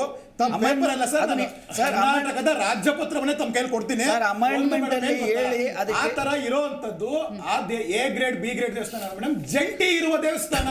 ಜಂಟಿ ಇರುವ ದೇವಸ್ಥಾನ ಇರೋದು ಇದೊಂದೇ ಬಾಬಾ ಬುಡನ್ಗಿರಿ ಮತ್ತೆ ಇದರಲ್ಲಿ ಇರೋ ನೀವು ಬಾಬಾ ಬುಡನ್ಗಿರಿ ನಿಮ್ಮ ಬಾಯಿಂದ ಹೇಳ್ತಾ ಇದ್ದೀರಿ. ಒಂದ್ ನಿಮಿಷ ಸರ್, ಬಾಬಾ ಬುಡನ್ಗಿರಿ ಹೇಳ್ಬಾರ್ದು ಅಂತ ಬಿಜೆಪಿ ಹೊಡೆದಾಡ್ತಾರೆ. ಬಾಬಾ ಬುಡನ್ಗಿರಿ ನೀವು ಕರೆಕ್ಟ್ ಆಗಿ ಹೇಳಿ, ದತ್ತಪೀಠ ಅಂತಾನೆ ಹೇಳಿ. ನಾನು ಹೇಳ್ತಾ ಇದ್ದೀನಲ್ಲ, ತಮ್ಮ ಇದನ್ನ ಪೂರ್ತಿ ಕೇಳ್ಕೊಳ್ಳಿ. ಅಲ್ಲಿ ಬೇಕಾದಾಗ ಅದು 2003 ಇಂದನು ಅಲ್ಲಿ ಏನಿದೆ ಆಗಿದೆಯೋ ಅಲ್ಲಿ ಮಾತ್ರ ಆಗಿರೋದೇ ಹೊರತು ಎ ದರ್ಜೆ ಬಿ ದರ್ಜೆ ಅಲ್ಲೆಲ್ಲ ಇದೆಲ್ಲ ಇದೇ ಇರುವಂತದ್ದು. ಜಿಲ್ಲಾ ಕಮಿಟಿ ಮತ್ತೆ ತಾಲೂಕು ಕಮಿಟಿಗಳು ಎಲ್ಲಾ ಒಂದು ಒಳ್ಳೆ ಆಲೋಚನೆಗಳಿಗೆ ಬರೇ ಕೆಟ್ಟದ ಆಲೋಚನೆ ಮಾಡೋದೇ ಆಗ್ತಾರೆ. ಈ ದೇಶ ಕಟ್ಟೋದಾಗಿ ಸಮ ಸಮಾಜವಾಗಿ ನಾವು ಬದುಕೋದು ಹೆಂಗೆ ಎಲ್ಲಾದ್ರಲ್ಲೂ ನೋಡಿದ್ವಿ. ಆಪೋಸಿಷನ್ ಈಗ ರಾಮ ಮಂದಿರ ಎಲ್ಲದಕ್ಕೂ ವಿರೋಧನೆ ಮಾಡಿ ಕಾಂಗ್ರೆಸ್ಸಿನ ನಾಯಕರು ಹೇಳ್ತಾರೆ ಎಲ್ಲಿ ಕಟ್ಟಬೇಕಾಗಿತ್ತು ಅಲ್ಲಿ ಕಟ್ಟಿಲ್ಲ ಅಂತ. ಸಂತೋಷ್ ಲಾಡು ಸಮ ಸಮಾಜದ ಬಗ್ಗೆ ಇವ್ರು ಮಾತಾಡ್ತಾರೆ. ಸಾಮಾಜಿಕವಾಗಿ ಸಾಮಾಜಿಕ ನ್ಯಾಯ ಪ್ರಶ್ನೆ ಈ ದೇಶದಲ್ಲಿ ಇವತ್ತು ನಡೀತಿರ್ತಕ್ಕಂಥ ರೀತಿ ರೀತಿಗಳು ಉದಾಹರಣೆ ಬಹಳ ಚೆನ್ನಾಗಿ ಆರಂಭದಲ್ಲಿ ಒಂದ್ ಮಾತು ಹೇಳಿದ್ರಿ, ನಾವು ಹಿಂದೂಗಳೇ ಅಂತ. ಹೌದು. ದೇಶದ ಹೆಗ್ಗುರುತಾಗಿ ರಾಮ ಮಂದಿರ ಅಲ್ಲಿ ವಿಜೃಂಭಣೆಯಿಂದ ಆಚರಿಸ್ತಾ ಇರ್ಬೇಕಾದ್ರೆ ನೀವು ದೇವಸ್ಥಾನಕ್ಕೆ ಹೋಗ್ತೀರಾ, ರಾಮ ಮಂದಿರಕ್ಕೆ ಹೋಗ್ತೀರಾ ಅಂತ ಹೇಳಿದ್ರೆ ಹೈಕಮಾಂಡ್ ತೀರ್ಮಾನವೇ ಅಂತಿಮ ಅಂತ ಹೇಳ್ತೀರಾ. ನೀವು ಹಿಂದೂ ಅಲ್ವಾ? ಇಲ್ಲ, ಅದನ್ನ ಹೈಕಮಾಂಡ್ ತೀರ್ಮಾನ. ನಿಮ್ಗೆ ಹಿಂದೂ ಭಾವನೆ ಇಲ್ವಾ? ರಾಮನನ್ನ ಆದರ್ಶ ಪುರುಷ ಅಂತ ನೀವು ಒಪ್ಕೊಳ್ಳೋದಿಲ್ಲ? ವಿಧಾನಸಭಾ ಕ್ಷೇತ್ರದಲ್ಲಿ ಒಂದು ಬುಡುಮ್ನಹಳ್ಳಿ ಅಂತ ಒಂದು ಕುಗ್ರಾಮ ಇದೆ. ಹಿಂದೂ ಮುಸಲ್ಮಾನರು ಗೌಡ್ರು ದಲಿತರು ಒಂದೇ ಪ್ರದೇಶದಲ್ಲಿ ವಾಸ ಮಾಡ್ತಾರೆ. ಬಾಬಾ ಜಲಗಿರಿ ಹಬ್ಬ ಅಂತ ಮಾಡ್ತಾರಂತ ಗೊತ್ತಿರಬೇಕೇನೋ. ಕೆಲವು ಸಂದರ್ಭದಲ್ಲಿ ನಮ್ಮ AP ಸ್ನೇಹಿತರು ಒಳ್ಳೆ ಹೊರಟಿತ್ತು. ಈ ದೇಶದಲ್ಲಿ ಸಾಮರಸ್ಯ, ಅವರು ಅಷ್ಟೇ ನಮ್ಮ ಚಿಂತಕರು ಹೇಳಿದ್ರು, ನೀವು ಬರೀ ಹಿಂದೂಗಳು ಅಂದ್ರೆ ಬರೀ ಬಿಜೆಪಿನೇ ಪೆಂಟೆಡ್ ತಗೊಳಕ್ ಹೋದ್ರೆ ಎಲ್ಲಾ ಸಮಾಜನೂ ನಿಮ್ಮನ್ನು ಪ್ರೀತಿಸ್ತಾರೆ ಎಲ್ರು. ನೀವು ಒಂದು ವರ್ಗ ಕೇವಲ ಬರೀ ಹಿಂದೂಗಳು ನಾವು ಈ ದೇಶದಲ್ಲಿ ಜಾಸ್ತಿ ಇದೀವಿ ಅಂದ್ಬಿಟ್ಟು ಈ ಕ್ರಿಶ್ಚಿಯನ್ ವಿರೋಧ ಮಾಡೋದು, ಮುಸಲ್ಮಾನರು ವಿರೋಧ ಮಾಡೋದು. ಎಷ್ಟೋ ಜನ ಮುಸಲ್ಮಾನರು ಇವತ್ತು ಹಿಂದೂಗಳು ನಾವು ಕೆಲವು ಊರು ಯಾಕೆ ಹೇಳಿದೆ ಅಂದ್ರೆ ಏನಾದ್ರೂ ಒಂದು ಕಾಯಿಲೆ ಕಸಬುಳಿಗೆ ಹೋಗಿ ಒಂದು ಮುಸಲ್ಮಾನ ದೇವರ ಹತ್ರ ಒಂದು ಆದಿತ್ಯ ಮಠಕ್ಕೆ ಎಷ್ಟೋ ಜನ ವಾಸಿ ಮಾಡ್ತಾರಂತೆ, ಒಂದು ಎಷ್ಟೋ ಖುಷಿಯಾಗಿದ್ದಾರೆ. ಹಿಂದೂ ಮುಸಲ್ಮಾನರುಗಳು ಇಬ್ಬರೂ ಸೇರ್ಕೊಂಡು ಹಬ್ಬಗಳು ಆಚರಣೆ ಮಾಡ್ತಿರ್ತಕ್ಕಂಥದ್ದು ನಮ್ಮ ಉತ್ತರ ಕರ್ನಾಟಕದಲ್ಲಿ ನೋಡ್ತಿದ್ದೀವಿ. ನೀವು ಕೇವಲ ಬರೀ ಹಿಂದೂಗಳು ಅನ್ನೋದು ಒಂದು ವರ್ಗನ 2 ವರ್ಗನ ಟಾರ್ಗೆಟ್ ಮಾಡೋದೇ ನಿಮ್ ಸಿದ್ಧಾಂತ ಅಲ್ಲ. ಇವ್ರು ಏನಾದ್ರೂ ಒಳ್ಳೇದ್ ಮಾಡಿದ್ರೆ ಸಹಿಸ್ಕೊಳ್ಳಲಾಗದ ಪರಿಸ್ಥಿತಿಲಿ ಇದ್ರೆ ಈಗ ಈ ಒಂದು ವಿಧೇಯಕದ ಮೂಲಕ ಕೂಡ ಹಿಂದೂ ಮತಗಳನ್ನ ಸೆಳೆಯುವಂತ ಪ್ರಯತ್ನವನ್ನೇ ಕಾಂಗ್ರೆಸ್ ಮಾಡ್ತಿದೆ ಅಂತ ಅನ್ಕೊಳ್ಳೋಣ. ಆಯ್ತಾ, ಅನ್ಕೊಳ್ಳೋಣ. ಅದನ್ನ ನಿಮ್ಗೆ ಸಹಿಸ್ಕೊಳಕ್ ಆಗ್ತಿಲ್ಲ ಅಂತ ಕಾಂಟೆಕ್ಸ್ಟ್. ಎತ್ತೋರ್ಗೆ ಹೆಗ್ಣ ಮುದ್ದು ಅಂದಾಗ ಆ ಬಿಲ್ ತಂದಿರೋರ್ಗೆ ಅವ್ರಿಗೆ ಮುದ್ದಾಗುತ್ತೆ ಮೇಡಮ್. ಹಾಗಾದ್ರೆ ಮೇಡಮ್, ಈ ಅವ್ರು ಬಿಲ್ ಸಮಾಜ ಸಮಾಜದ ಬಗ್ಗೆ ಮಾತಾಡ್ತಾರೆ. ಯಾವ ಕ್ರಿಶ್ಚಿಯನ್ ಸಮುದಾಯಗಳಿಗೆ ನಾವು ಅನುದಾನ ವರ್ಗಾವಣೆ ಮಾಡ್ತಾ ಇಲ್ಲ. ಯಾವ ಮುಸಲ್ಮಾನರು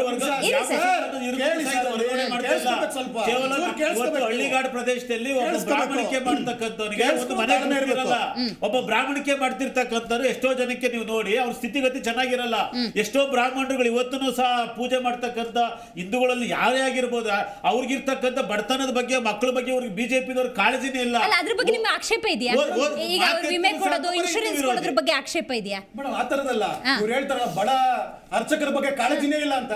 ಬಡ ಅರ್ಚಕರ ಸರ್ ಖುಷಿ ಪಡಿ ಸರ್, 6,000 ಇರ್ತಕ್ಕಂಥ ದಯಮಾಡಿ 6,000 ಅರ್ಚಕರ ಬಗ್ಗೆ ಕಾಳಜಿ ಇರೋ ಸರ್ಕಾರ ಕನ್ನಡದ ಮಂತ್ರಗಳಿಂದ ಪಠಿಸುವಂತ ಹಿರೇಮಂಗ್ಳೂರು ಕಣ್ಣನವರ ಸಂಬಳ ಕೇಳ್ತು ಮೇಡಮ್ ವಾಪಸ್ ಕೊಡು ಅಂತ ಅಂದ್ಬಿಟ್ಟು ಈ ಸರ್ಕಾರ ಸುರಿಸೋ ಸರ್ಕಾರ ಹಿರೇಮಂಗ್ಳೂರು ಕಣ್ಣನ್ನ ಸಂಬಳ ವಾಪಸ್ ಕೇಳ್ತು. ಇದೇ ಸಮಾಜದ ಬಗ್ಗೆ ಮಾತಾಡೋ ಸರ್ಕಾರ ಒಂದು ಸಮಾಜಕ್ಕೆ 10,000 ಕೋಟಿ 1,000 ಕ್ರಿಯಾ ಯೋಜನೆ ಕೊಡ್ತು. ಇದು ಸಮಾಜ, ಇದು ವಿಧಾನಿ ಸರ್ಕಾರ.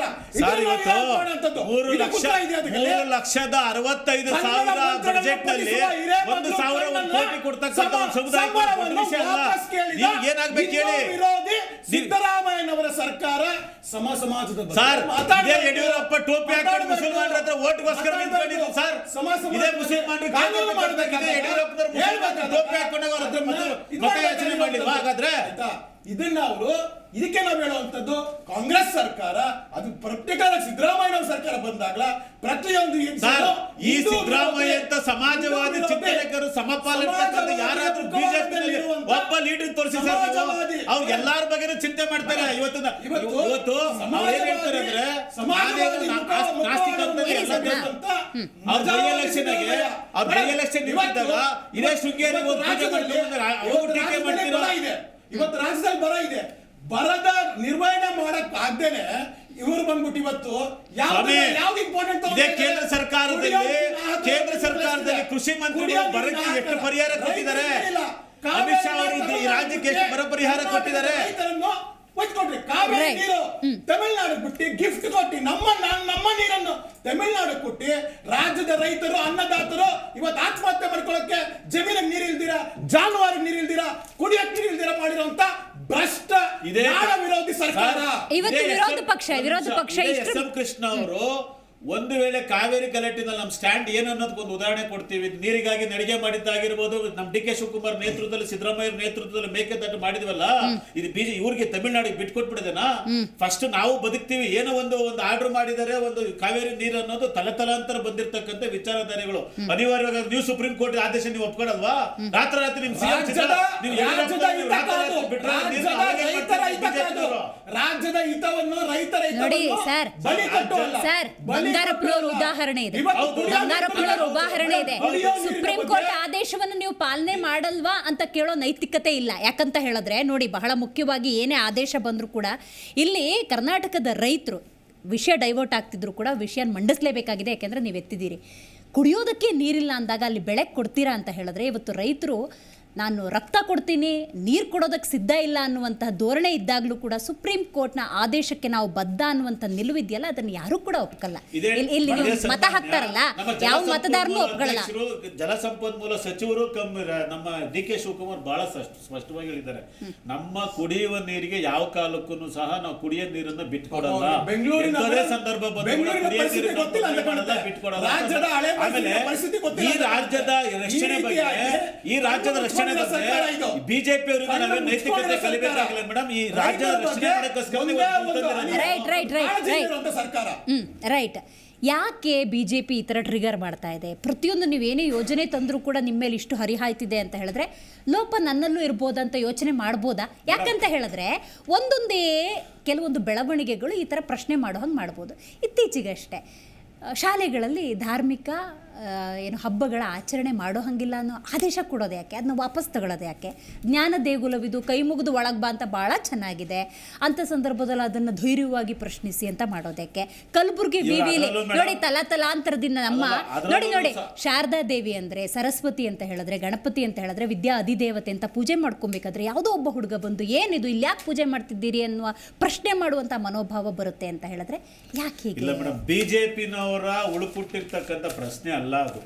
ಇತ್ತೀಚಿನ ಬೆಲೆಗಳು ಯಾವುದೇ ಒಬ್ಬ ವಿದ್ಯಾರ್ಥಿಗೆ ತನ್ನ ವಿದ್ಯಾರ್ಜನೆ ಮಾಡ್ತಿರ್ತಕ್ಕಂಥ ಶಾಲೆಗಳಿಗೆ ಆಕಸ್ಮಿಕವಾಗಿರ್ತಕ್ಕಂಥ ತಪ್ಪನ್ನ ನೀವು ಕ್ವಶನ್ ಮಾಡಬಾರ್ದು ಅನ್ನೋಂಗೆ ಏನಿಲ್ಲ. ಇವ್ರು ಹೇಳೋ ಪ್ರಕಾರ ಕುವೆಂಪು ಅವರು ತಗೊಂಡು, ಕುವೆಂಪು ಅವರು ಕರ್ನಾಟಕ ರತ್ನ ಕೊಟ್ಟಿದ್ದು ನಾವು ಮೇಡಮ್, ಕರ್ನಾಟಕ ರತ್ನ ಕೊಟ್ಟಿದ್ದು ನಾವು ಕಾಂಗ್ರೆಸ್ನವರು. ಅದಾದ್ಮೇಲೆ ಎಸ್.ಎಂ. ಕೃಷ್ಣ ಯಾವ ಸಾಹಿತ್ಯ ಬರೆದು ಯಾವ್ದು ಅವರ ಶ್ರಮಕ್ಕೆ ಅಲ್ಲಲ್ಲ, ಹಂಗೆ ನಾವು ನೀವು ಬೇಡ ಅಲ್ಲ ಸರ್, ಅವೆಲ್ಲ ಬೇಡ. ಆ ಕ್ರೆಡಿಟ್ ತಗೊಂಡೆ ಹಿಂಗಾಗಿರೋದು. ಬಿಯಾಂಡ್ ದ ಪಾಲಿಟಿಕ್ಸ್ ಅಪಪ್ರಚಾರ ಮಾಡ್ತಿದ್ದಾರೆ. ಇವತ್ತು ಕುವೆಂಪು ಅವ್ರದ್ದು ಒಂದು ಏನಿದೆ ಅಲ್ಲ, ಇಂಗ್ಲೆಂಡ್ಗೆ ಸರ್ ಅದಕ್ಕೂ ಬಿಫೋರ್ ಬಂದೆ ನೋಡಿ, ಧಾರ್ಮಿಕ ಆಚರಣೆಗಳು ಹಬ್ಬಗಳನ್ನು ಶಾಲೆಗಳಲ್ಲಿ ಮಾಡೋದಿಲ್ಲ ಅನ್ನೋ ಆದೇಶ ಕೊಡೋದು ಯಾಕೆ, ತಕ್ಕೊಳ್ಳೋದು ಯಾಕೆ ವಾಪಸ್? ಅದು ಆಯ್ತಲ್ಲ ಮೇಡಮ್. ಈಗ ಒಂದೊಂದ್ಸಲಿ ಏನಾಗ್ತದೆ ಅಂದ್ರೆ, ಈಗ ನಾನು ಒಬ್ಬ ಕನ್ನಡ ಶಾಲೆನಲ್ಲಿ ಓದಿರ್ತಕ್ಕಂಥ ಇದೇ ಡಿಬೇಟ್ 3 ದಿವಸದ ಹಿಂದೆ ಮಾಡಿದೆ. ಶಾಲೆನಲ್ಲಿ ಆ ಒಂದು ವಿಚಾರ ಏನಂದ್ರೆ, ಮೊದಲು ಬಹಳ ಇವತ್ತೇನೋ ಎಲ್ಲ ಕಂಪ್ಯೂಟರ್, ಈಗ ಮೊದಲು ನಾವು ಓದ್ತಿದ್ದ ಕಾಲದಲ್ಲಿ 4 ಪೇಜ್ ಓದಿದ್ರೆ 4 ಮಾರ್ಕ್ಸ್ ಬರ್ತಿತ್ತು ಅಷ್ಟೇ. ಏನೋ ಒಂದು ದೇವರ ಕೃಪೆಯಿಂದ ಈಗ ಅದೇ ಕುವೆಂಪು ಅವರವರೇ 1000 ದೇವರ ನೂಕಾಚೆ ಏನು ಭಾರತಾಂಬೆನ ಪೂಜಿಸು ಅಂತ ಹೇಳ್ತಾರೆ. ಅದೊಂದು ಎತ್ಕೊಳ್ಳೋದು ಬಿಜೆಪಿ. ಯಾವುದೋ ಒಂದು ಅಂಶ ಎತ್ಕೊಳ್ತಾರೆ, 1000 ದೇವರುಗಳನ್ನ ನೂಕಾಚೆ ಭಾರತಾಂಬೆಯನ್ನು ಪೂಜಿಸೋಣ ಬಾರ ಅಂತ ಅದು ಕುವೆಂಪು. ನಾವು ಕುವೆಂಪು ಅವರನ್ನ ಸಮಾನಾಂತರ ಪದ ತಂದಿರ್ಬೋದು, ಅದೇನೋ ಯಾರೊಬ್ಬ ಸಣ್ಣ ಕುಲಕ ಮಾಡಿರ್ತಕ್ಕಂಥ ಅದನ್ನೇ ಇಟ್ಕೊಂಡು ಬಿಜೆಪಿನವರು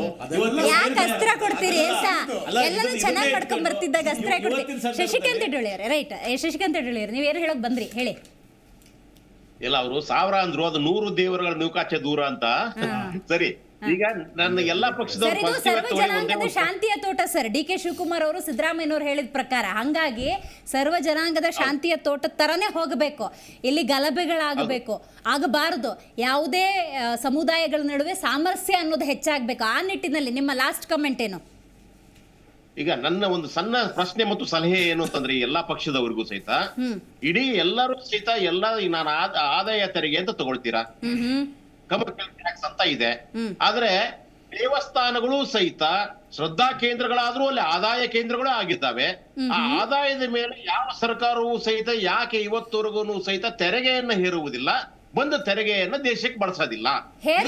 ದೇವಸ್ಥಾನದ ಮೇಲೆ, ಮಸೀದಿ ಮೇಲೆ, ಚರ್ಚ್ ಮೇಲೂ ಹೇರ್ಬೇಕು ಅನ್ನೋದ್ರ ಬಗ್ಗೆ ನಿಮ್ದು ಆಕ್ಷೇಪ ಏನಾದ್ರು ಇದೆಯಾ? ಎಲ್ಲೆಲ್ಲಿ ಆದಾಯ ಇದೆ ಈಗ ಹೇಗೆ ಮಾಡ್ತೀರಿ? ಈಗ ನನಗೆ 3 ಲಕ್ಷ ಆದಾಯ ಇತ್ತಂದ್ರೆ ಇಷ್ಟು %, ನನಗೆ 20 ಲಕ್ಷ ಇದ್ರೆ ಇಷ್ಟು % ಅಂತ ಹೇಳ್ತಿರಲ್ವಾ? ಅದೇ ರೀತಿಯಾಗಿ ಆದಾಯ ಎಷ್ಟು ಬರುತ್ತೋ ಅದ್ರ ಮೇಲ್ಗಡೆಗೆ ಈಗ ಹೆಂಗೆ ನೀವೊಂದು IT BTಗೆಲ್ಲ ಹಾಕ್ತೀರಾ, ನೀವು ಆದಾಯ ಸಿಕ್ಕುತ್ತೆ ದುಡ್ಡು ಕೊಡಿ ಅಂತ. ಯಾಕೆ ದೇವಸ್ಥಾನಗಳ ಮೇಲೆ, ಅದು ಸಹಿತ ಜನರ ದುಡ್ಡೇ, ಆ ದೇವಸ್ಥಾನಗಳ ಮೇಲೆ ತೆರಿಗೆಯನ್ನ ಹಾಕಿ ಬಂದಿರತಕ್ಕಂಥ ತೆರಿಗೆಯನ್ನ ಇಡೀ ದೇಶದ ಕಲ್ಯಾಣಕ್ಕಾಗಿ, ಜನರ ಕಲ್ಯಾಣಕ್ಕಾಗಿ ಯಾಕೆ ಬಳಸಬಾರದು ಅನ್ನುವುದು ನನ್ನ ವ್ಯಕ್ತಿಗತವಾದಂತ ಒಂದು ಪ್ರಶ್ನೆ ಮತ್ತು ಸಂದೇಹ ಮತ್ತು ಸಲಹೆ. ಅನಿಲ್ ಅವರೇ, ಸಂಕಟ ಮತ್ತು ಭಯ ಎಲ್ಲಾಗುತ್ತೆ ಅಂದರೆ ರಾಜಕಾರಣಿಗಳು, ಆ ವಿಧೇಯಕಗಳು ಅಂದರೆ ಅಲ್ಲಿ ಬರೆದಿರೋದೊಂದು ಹೇಳೋದೊಂದು ಆಗಿದ್ದು ಉದಾಹರಣೆಗಳು ಬೇಕಾದಷ್ಟಿದೆ.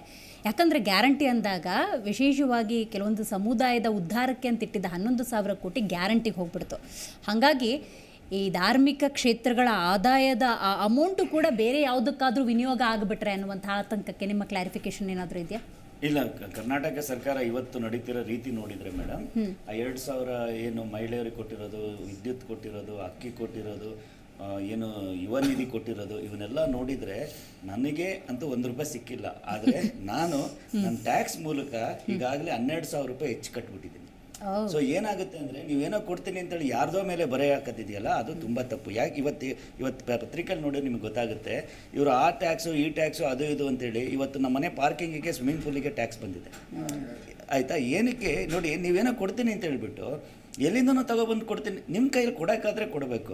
ಎರಡೂ ದಾರಿನೂ ತಪ್ಪಾಗಿದೆ. ಒಂದು ಕೊಡ್ತೀನಿ ಅಂತ ಹೇಳಿರೋದು ಒಂದು, ಇನ್ನೊಂದು ಇವರು ದೊಡ್ಡ ದೊಡ್ಡ ಮಿನಿಸ್ಟ್ರುಗಳಿಗೆ ಬೆಂಗಳೂರು ಅವೆಲ್ಲ ಕೊಟ್ಕೊಂಡು ಅವ್ರಿಗೆ ಕದಿಯಕ್ಕೆ ಬಿಟ್ಕೊಂಡು ನಾನು ಕಷ್ಟಪಟ್ಟಿರೋ ದುಡ್ಡಲ್ಲಿ ಇನ್ಯಾರಿಗೂ 2,000 ರೂಪಾಯಿ ಕೊಡೋದಿದೆ. ಅದರಲ್ಲೂ ನೋಡಿ, ಆಸ್ತಿ ತೆರಿಗೆಯ ದಂಡ ಅಂತ ಏನಿರುತ್ತೆ ಅದರಲ್ಲಿ 50% ರಿಯಾಯಿತಿ ಕೊಡೋದಿದೆಯಲ್ಲ, ಅದನ್ನ ರಿಕವರಿ ಮಾಡೋ ಕೆಪಾಸಿಟಿ ಇಲ್ಲ ಅಂತ ಅರ್ಥ ಮಾಡ್ಕೋಬೇಕಾ ಮೇಡಮ್? ದಂಡ ಹಾಕಿರೋದು ಹೆಂಗ್ ಗೊತ್ತಾ ನಿಮಗೆ? 7-8 ವರ್ಷದಿಂದ ಕಟ್ಕೊ ಬಂದವನಿಗೇನೆ ನೀನು ಸರಿಯಾಗಿ ಮೆಜರ್ಮೆಂಟ್ ಕೊಟ್ಟಿಲ್ಲ ಅಂತ ಹೇಳ್ಬಿಟ್ಟು ದಂಡ ಹಾಕಿದ್ದಾರೆ. ಇದೇನು ಅಂದ್ರೆ ನಿಮಗೆ ಹಿಂಡಿ ಈ ಅಧಿಕಾರಿಗಳಿಗೆ ಹೆಂಗಾಗಿ ಹೋಗ್ಬಿಟ್ಟಿದೆ ಅಂದ್ರೆ, ನಿಮ್ಗೊಂದು ಟಾಸ್ಕ್ ಕೊಟ್ಬಿಟ್ಟಿದ್ದಾರೆ, ನೀನು ಏನಾದ್ರೂ ಮಾಡಪ್ಪ ಏರಿಯಾದಲ್ಲಿ ಇಷ್ಟೊಂದು ಕಲೆಕ್ಷನ್ ಮಾಡ್ಕೊಡು ಅಂತೇಳಿ. ಯಾರ ಹತ್ರ ಕಲೆಕ್ಷನ್ ಅಲ್ಲ, ಆ ಒಂದು ಅಜೆಂಡಾಗೆ ಈ ದೇವಸ್ಥಾನಗಳು ಬಲಿಯಾಗಬಾರ್ದು ಅಂತ. ನೋಡಿ ಮೇಡಮ್, ಇವತ್ತು ಇವ್ರು ಏನ್ ಮಾಡಿದಾರಲ್ವಾ, ನಾಳೆ ಒಂದಿನ ಇದು ಬೇರೆ ತರ ಹೋಗ್ಬಿಡುತ್ತೆ. ಯಾಕಂದ್ರೆ 36,000 ದೇವಸ್ಥಾನದಿಂದ ತಗೊಂಡಿರೋ ದುಡ್ಡನ್ನ ನೀವು ಅದೇ ಧರ್ಮಕ್ಕೆ ನೀವು ವಾಪಸ್ ಕೊಡೋದಾಗ್ಲಿ, ಇಲ್ಲ ಅಲ್ಲಿ ನೀವೇನಾದ್ರೂ ಪೂಜೆ ಒಂದೊಂದು ದೇವಸ್ಥಾನಗಳನ್ನ ನಿಜವಾಗ್ಲೂ ಹೇಳ್ತೀನಿ ಬಾಗ್ಲು ಹಾಕಿದರೆ ತೆಗಿಯೋಕ್ಕಾಗೋದಿಲ್ಲ. ಯಾಕಂದ್ರೆ ಅವರಿಗೆ ನಿರ್ವಹಣೆ ವೆಚ್ಚನೇ ಇಲ್ಲ, ಸುತ್ತಮುತ್ತ ಕ್ಲೀನ್ ಮಾಡೋಕ್ಕಾಗೋದಿಲ್ಲ. ಯುವಕರೆಲ್ಲ ಕ್ಲೀನ್ ಮಾಡ್ತಿರೋದು ನೋಡ್ತಿರ್ತೀರಲ್ಲ, ಈ ಬರೋ ದುಡ್ಡಿಂದ ಅವನ್ನೆಲ್ಲ ಸರಿ ಮಾಡಿದ್ರೆ ನಿಮಗೆ ಆಟೋಮೆಟಿಕ್ ಆಗಿ ಹಿಂದೂ ಧರ್ಮ ಮುಂದಕ್ಕೆ ಹೋಗ್ಬಿಡುತ್ತೆ. ಇವ್ರು ಏನು ಮಾಡೋದಿಲ್ಲ, ಆ ದುಡ್ಡು ತಗೊಬಂದ್ಬಿಟ್ಟು ಬೇರೆ ಯಾವ್ದಕ್ಕಾದ್ರೂ ವಿನಿಯೋಗ ಮಾಡೋದು. ಹೌದು, ಅದೇ ಆತಂಕ ಯದುಕುಮಾರ್ ಗೌಡ್ರೆ. ಯಾಕಂತ ಹೇಳಿದ್ರೆ ಟ್ರಾನ್ಸ್ಪರೆನ್ಸಿ ಮೇಂಟೈನ್ ಮಾಡ್ತಾರೆ ಅನ್ನೋದ್ರ ಮೇಲೆ ನಂಬಿಕೆ ಇಲ್ಲ. ಆ ದೇವಸ್ಥಾನ ಯಾವುದೋ ಒಂದಲ್ಲ ಸರ್, ಅದು ವೆರಿ ಇಂಪಾರ್ಟೆಂಟ್. ಅಲ್ಲಿ ಬರ್ತೀನಿ, ನಿಮ್ಮ ಹತ್ರ ಬರ್ತೀನಿ ಸರ್. ಟ್ರಾನ್ಸ್ಪರೆನ್ಸಿ ಮೇಂಟೈನ್ ಮಾಡಬೇಕು ಒಂದು. ದ ಸೆಕೆಂಡ್ ಥಿಂಗ್, ಆ ದೇವಸ್ಥಾನದ ಆದಾಯ 10% ತಗೋತಾರೆ ಅಂದ್ರೆ ರಾಮಲಿಂಗಾರೆಡ್ಡಿ ಅವ್ರು ಹೇಳಿದ ಹಾಗೆ ಅದಕ್ಕೆ ವಿನಿಯೋಗಿಸ್ಬೇಕು. ಮತ್ಯಾವುದೋ ಗ್ಯಾರಂಟಿಗೋ ಮತ್ಯಾವುದೋ ಯೋಜನೆಗೆ ಬಳಕೆ ಆಗಬಾರ್ದು ಅನ್ನೋ ಕಾಳಜಿ. ಏನಂತೀರಿ ಮೇಡಮ್? ಇವಾಗ ನುಡಿದಂತೆ ನಡೆದಿದ್ದೇವೆ ಅಂತ ಹೇಳ್ತಾನೆ ಇರ್ತಾರಲ್ಲ, ಯಾವ್ದು ನುಡಿದಂತೆ ನಡೆದಿದ್ದಾರೆ ಅಂತ ಅಂದ್ಬಿಟ್ಟು ಲಾಸ್ಟ್ 9 ತಿಂಗಳಲ್ಲಿ ನೋಡಿದಂತದಾಯ್ತು. 9 ತಿಂಗಳಲ್ಲಿ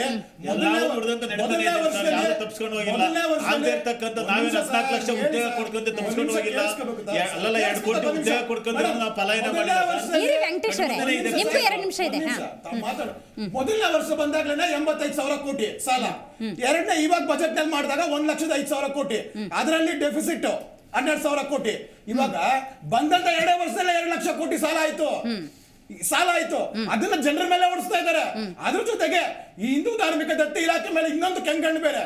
ಇದೆಲ್ಲ ಇದು ಮೇಡಮ್, ಅವ್ರದ್ದು ಯಾವುದೇ ನಡೆ ಟ್ರಾನ್ಸ್ಪರೆನ್ಸಿ ಇಲ್ಲ.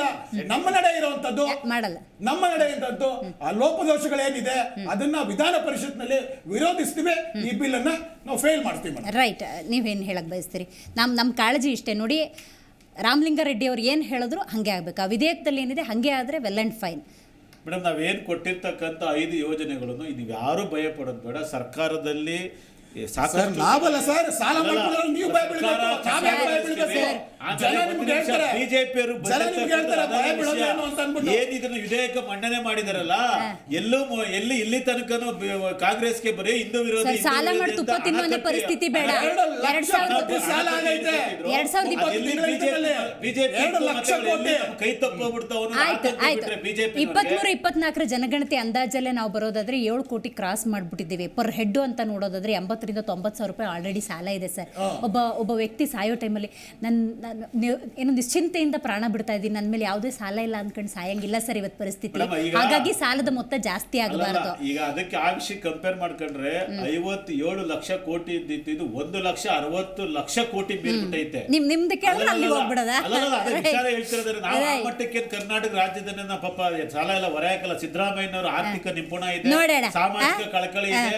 ಆಮೇಲೆ ಇದೇನೈತಲ್ಲ, ಇದನ್ನ ತಾವೇನ್ ನಿರೀಕ್ಷೆ ಮಾಡ್ತಾ ಇದ್ದೀರಿ? ನಾವು ಈ ವಿಧೇಯಕನ ದಯಮಾಡಿ ಎಷ್ಟೋ ಜನ ಇನ್ನು ಬಿಲೋ ಪೋರ್ಟಿನಲ್ಲಿರ್ತಕ್ಕಂಥ ಎಲ್ಲಾ ಜಾತಿ ವರ್ಗದಲ್ಲೂ ಸಹ ಇನ್ನು ಬಡತನದಲ್ಲಿರ್ತಕ್ಕಂಥ ಮಕ್ಕಳಿದ್ದಾರೆ. ಈಗ ಎಷ್ಟು ಚೆನ್ನಾಗಿದೆ ಅಂದ್ರೆ ಇದು ನಾನು ಬಹಳ ಖುಷಿಯಾಗಿ ಓದ್ಕೊಂಡ್ ಬಂದೆ. ಕಾರಣ ಯಾಕಂದ್ರೆ ನಮಗೆ ಒಂದು ಜನಪರವಾಗಿ ನಿಲುವೈತೆ. ಕಾಂಗ್ರೆಸ್ ಗೌರ್ಮೆಂಟ್ ಗೆ ಜನಪರವಾದ ಚಿಂತನೆಗಳಿದೆ. ಒಂದು ವರ್ಗನ್ ಟಾರ್ಗೆಟ್ ಮಾಡಲ್ಲ. ನಾವು ಸರ್ವ ಜನಾಂಗದ ತಾಂತ್ರಿಕ ತೋಟ, ಎಲ್ಲರಿಗೂ ಸಹಬಾಳು, ಎಲ್ಲರಿಗೂ ಸಹಪಾಲು ಇರ್ಬೇಕಂದ್ರೆ ಇದು ಮಾಡಿರೋದು ಮೇಡಮ್. ರೈಟ್. ವೆಂಕಟೇಶ್ ಅವರು, ಅನಿಲ್ ನಾಚಪುರ್, ಯದುಕುಮಾರ್ ಗೌಡ್ರು ಹಾಗೆ ಶಶಿಕಾಂತ್ ಯಡಳ್ಳಿ ಅವರು ಕಾರ್ಯಕ್ರಮದಲ್ಲಿ ಭಾಗಿಯಾಗಿದ್ದಕ್ಕಾಗಿ ಧನ್ಯವಾದಗಳು. ಒಟ್ಟಾರೆ ರಾಮಲಿಂಗಾರೆಡ್ಡಿ ಅವರು ಹೇಳಿದಂತೆ ಹಾಗೇನೆ ವಿಧೇಯಕದ ಕುರಿತಂತೆ ರಾಜಪತ್ರವನ್ನು ನಾವು ನೋಡಿದ ಸಂದರ್ಭದಲ್ಲಿ ಹಲವು ಪ್ರಮುಖ ಅಂಶಗಳಿದ್ದಾವೆ.